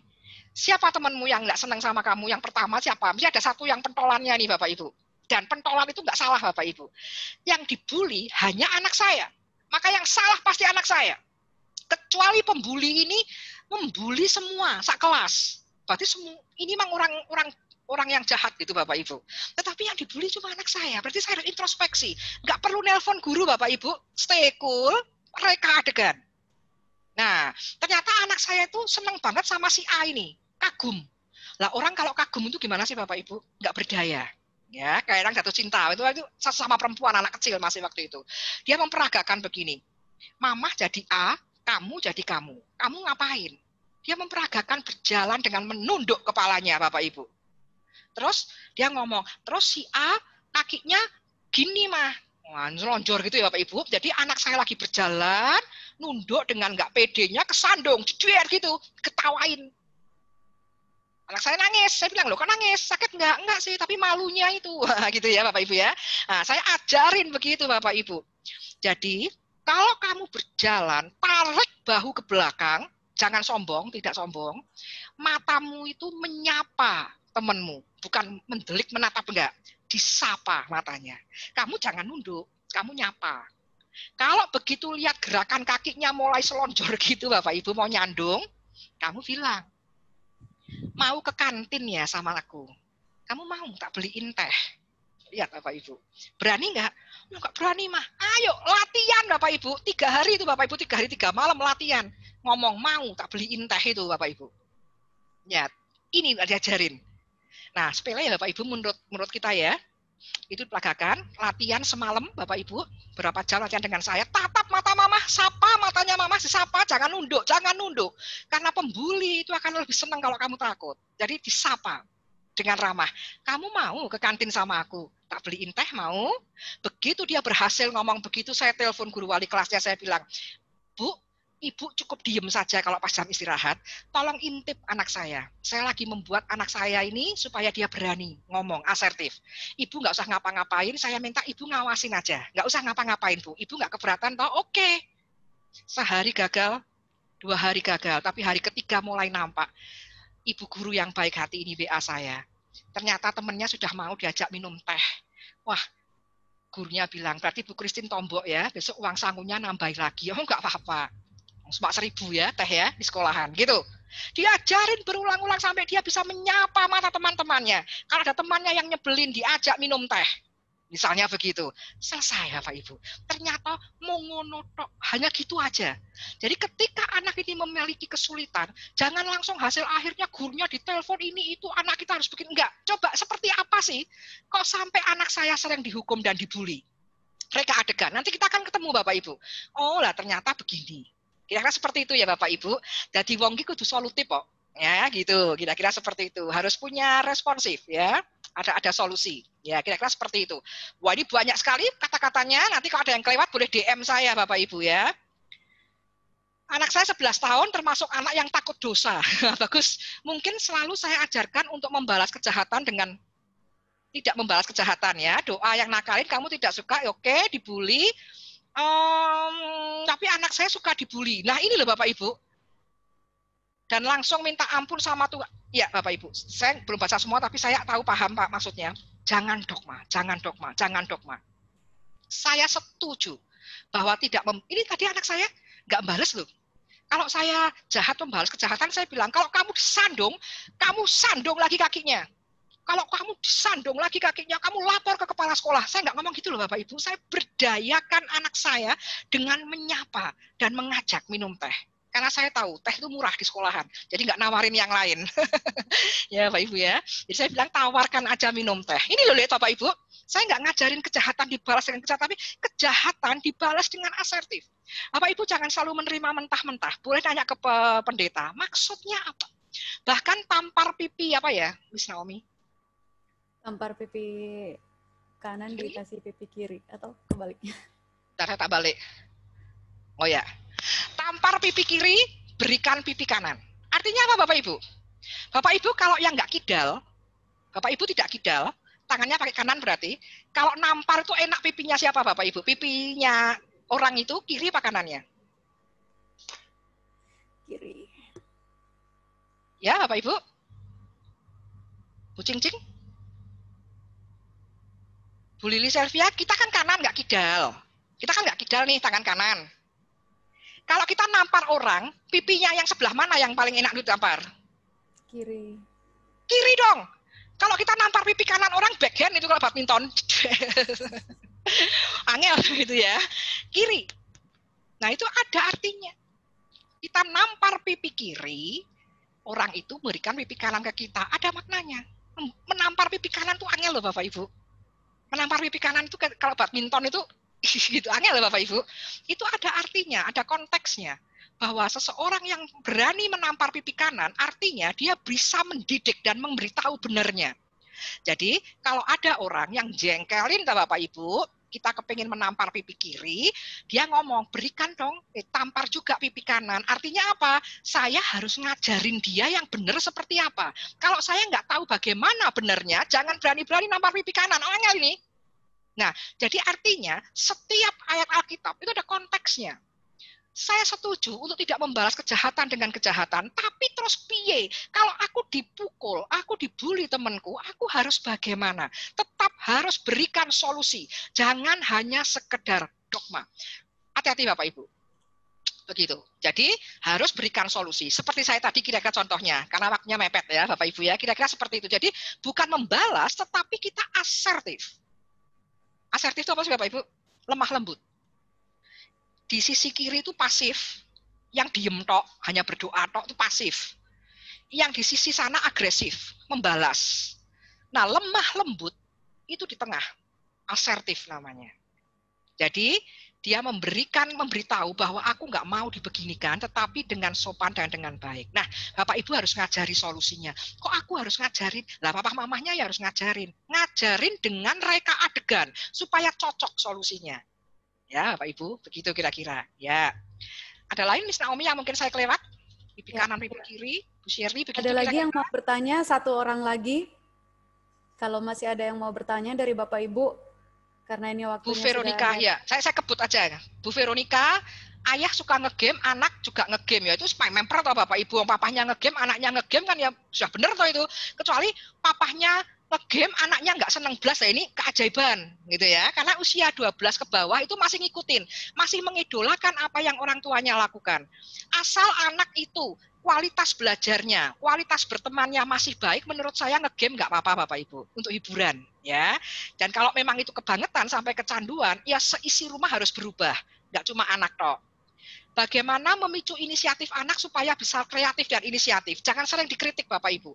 Tadi saya agak lupa sedikit, tapi Bu Andriani mengingatkan ini ya, mengingatkan materi itu bahwa keluarga adalah tempat di mana anggota-anggotanya tidak mendapat kritik saat menyampaikan pikiran dan perasaan. Maka tadi di akhir saya bilang, cinta kami membawamu pulang. My love will guide you home. Jadi keluarga itu tidak penuh dengan kritik. Jangan dikit-dikit dikritik. Perasaan dikritik, mah, aku benci sekolah. Dosa loh. Gak boleh loh kayak gitu. Bukan, tapi ditanya. Kenapa benci dengan sekolahan? Reka adegan kalau perlu. Dan diberikan solusinya. Bukan dikit-dikit dosa Bapak Ibu ya. Jangan selalu melibatkan Tuhan atau mengkambing hitamkan Tuhan. Selalu membawa Tuhan itu dalam kondisi happy. Jangan kalau apa untuk menyerang orang. Nggak usah pakai perang ayat. Maka anak-anak akan berani berinisiatif dan kreatif. Nah, dikit-dikit disalahin, dilecehkan, mungkin menurut saya nggak berani. Kira-kira seperti itu ya. Kemudian bagaimana supaya anak bersikap dewasa. Nggak perlu bersikap dewasa yang gimana Bu Andriani, tetapi sesuai dengan tugas perkembangannya saja. Tugas perkembangannya cocok. Tentu distimulasi. Tadi saya bilang ya. Pak Paulus, kalau anak belum bisa membagi waktu, kalau masih 12 tahun ke bawah ya diajarin. Nggak ada anak yang langsung bisa. Tadi saya bilang kan, maka harus distimulasi Bapak Ibu. Nggak terus jarke wae mengkukan iso dewe, nggak. Harus diajarin. Kalau nggak diajarin ya nggak bisa. Gitu, ya. Apa mamanya ngajarin, waktunya begini gitu. Ya, dewasa tadi sesuai tugas perkembangan. Iya, oke. Ada lagi? Saya kebut ini biasa ngajarnya cepet kayak gini Bapak Ibu ya. Anak ngegame sudah memicu anak inisiatif. Kalau orang tua pemalu ya orang tuanya pemalu, anaknya ya pemalu Bu. Ya. Ini ada paling bawah Bu, ada paling bawah. Yang nggak mutu benar. Bagaimana anak tipe pemarah ya? Tapi untungnya tidak memukul teman. Tidak ada anak nakal atau yang marah atau bandel tuh nggak ada Bapak Ibu. Tapi mungkin dia tidak bisa memberikan reaksi. Jadi saya pernah menemukan ada anak kelas 4 SD laki-laki, misalnya namanya Daniel, saya ngarang aja Bapak Ibu. Daniel ini suka ini loh, narik rambut teman perempuannya, apalagi kalau panjang ditarik. Nah kita kan bilang, jangan, dosa loh. Kan nggak perlu gitu Bapak Ibu. Kita selidiki, ternyata Daniel ini punya kesulitan berbicara. Jadi dia tidak bisa menyapa orang. Maka dia senang sama teman-teman perempuan yang rambutnya panjang. Nah dia karena nggak bisa manggil, caranya dengan jambak rambut. Nah ini loh Bapak Ibu, jadi kita lihat. Oh kalau begitu berarti diajarin cara menyapa teman. Itu diselidiki dulu. Jangan sekedar dogma. Pokoknya dogma jangan Bapak Ibu untuk anak-anak ya. Gitu. Misal kalau tugas oke, ya Bu, kalau gadget dijadikan reward, misal kalau tugas oke, baru ini, kalau tugas kita kasih waktu lebih untuk main gadget, ya boleh. Itu kalau memang anak-anak kemudian menjadi lebih semangat, nggak apa-apa. Reward ini membuat anak kemudian perilakunya semakin kuat. Begitu. Jadi kalau dia mencuci piring, dikasih reward, nah kemudian dia semakin rajin mencuci piring. Tapi kalau nggak cocok, berarti nggak usah Bapak Ibu. Ya, jadi silahkan Bapak Ibu yang lihat, apakah reward ini pas atau tidak. Begitu ya. Ya, oke. Ya, saya kira sekian ya untuk hari ini. Terima kasih banyak Bu Christine untuk sudah membawakan online parenting pada malam hari ini dan memberikan kami banyak ilmu ya. Saya berharap Bapak Ibu juga semua bisa belajar banyak hal dari webinar pada malam hari ini. Nah, sebelum kita mengakhiri, kami dari DCS mau promosi lagi, mau menunjukkan acara kami yang akan datang tanggal 5 September. Untuk Bapak Ibu yang belum mendaftarkan anak-anaknya dan juga belum mendaftarkan diri, bisa langsung ke link yang sudah kami sediakan di sini untuk anak-anak dari kelas 4 sampai kelas 9 SMP. Itu ada workshop, ada yang untuk elementary sama ada yang untuk junior high. Jadi kalau Bapak Ibu punya anak-anak yang dalam usia ini bisa didaftarkan. Dan kemudian kami juga punya sesi kedua yaitu online parenting bersama Bapak Jarod Wijanarko. Dan online parenting ini adalah untuk memperkuat ikatan dalam keluarga di masa new normal ini. Jadi kalau Bapak Ibu tertarik bisa langsung mendaftarkan diri di link yang ada di sini atau bisa kontak person yang ada di poster di sini. Bisa diputar videonya? Videonya? Oh ya, oke. Dan sebelum kita menutup dalam doa ya Bapak Ibu, kita mau foto online dulu. Jadi silakan Bapak Ibu dimohon menghidupkan kameranya biar nanti Mr. Daniel bisa screenshot foto kita untuk webinar pada malam hari ini. Foto. Wah, Ya, Pak Greg satu keluarga, keren. Waduh, ini saya seneng nih lihat semua. Miss Natasha juga, Miss Elizabeth. Karena ini ada 3 slide ya Bapak Ibu, jadi kami akan ambil 3 kali. Jadi nanti saya akan hitung 1, 2, 3, itu 3 kali ya. Ini untuk yang pertama, 1, 2, 3. Ya, slide yang kedua, 1, 2, 3. Iya. Dan slide yang terakhir 1 kali lagi, 1, 2, 3. Iya, terima kasih banyak Bapak Ibu dan kita akan menutup dalam doa.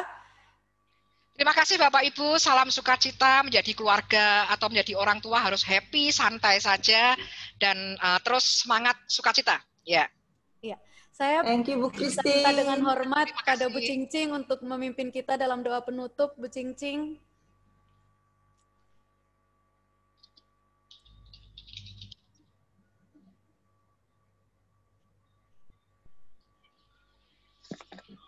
Yuk teman-teman, mari kita berdoa bersama. Pada Darah Kudus, amin.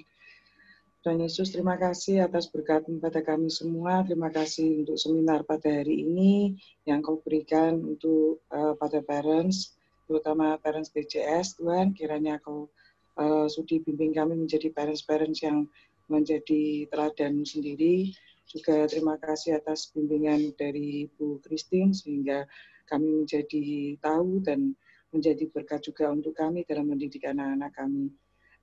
Kiranya kami aturkan semua ke dalam tangan-Mu dengan perantaraan Kristus Tuhan kami. Amin. Amin. Terima kasih semuanya. Terima kasih semua Bapak Ibu yang sudah berpartisipasi. Tuhan memberkati. Terima kasih. Ya. Memberkati. Terima kasih. Ya. Makasih Miss Saya Bu muridnya Christine. Iya, sama-sama Bu. Siapa ya? Bu Cingcing. Oh, Bu Cingcing. Tadi siapa ini yang ada suaranya? Siapa nih? Siapa yang murid saya? Piano di atas sana. Piano. Terima kasih Bu Rini, ya Bu Yani, Bu Ruth, Bu Vivo, Bu Vivo ya, di handphonenya Bu Kristina. Terima kasih Pak Samuel Kevin, Bu Ruth, Itu ada Alphonse. Margarita Sasya, Mariane Memi. Jangan lupa Bapak Ibu yang belum mendaftarkan anak-anaknya ke acara CS Virtual Open House, silahkan mendaftarkan biar kami sama-sama merayakan dan meramaikan acaranya. Ya betul, harus daftar. Sekolah yang baik itu penting soalnya untuk membantu orang tua ya, Bu Vita. Ya. Cing Purada ya. Terima kasih. Daftar semuanya aja, Miss. Iyalah gitu. Pak Hendro, apa kabar Pak? Wah ini Bu Rini Hasuti ya pasti ya. Terima kasih Bu Rini, Bu Ivana, Bu Foni, Bu Ira, Bu Desiana, Bu Agnes, Margarita Sasya. Ya. Terima kasih. Jangan lupa. Oh iya. Terima kasih semua. Ya, karena sudah jam 7:30, kami akan menutup online meetingnya Bapak Ibu. Terima kasih banyak. Sampai ketemu di webinar yang akan datang.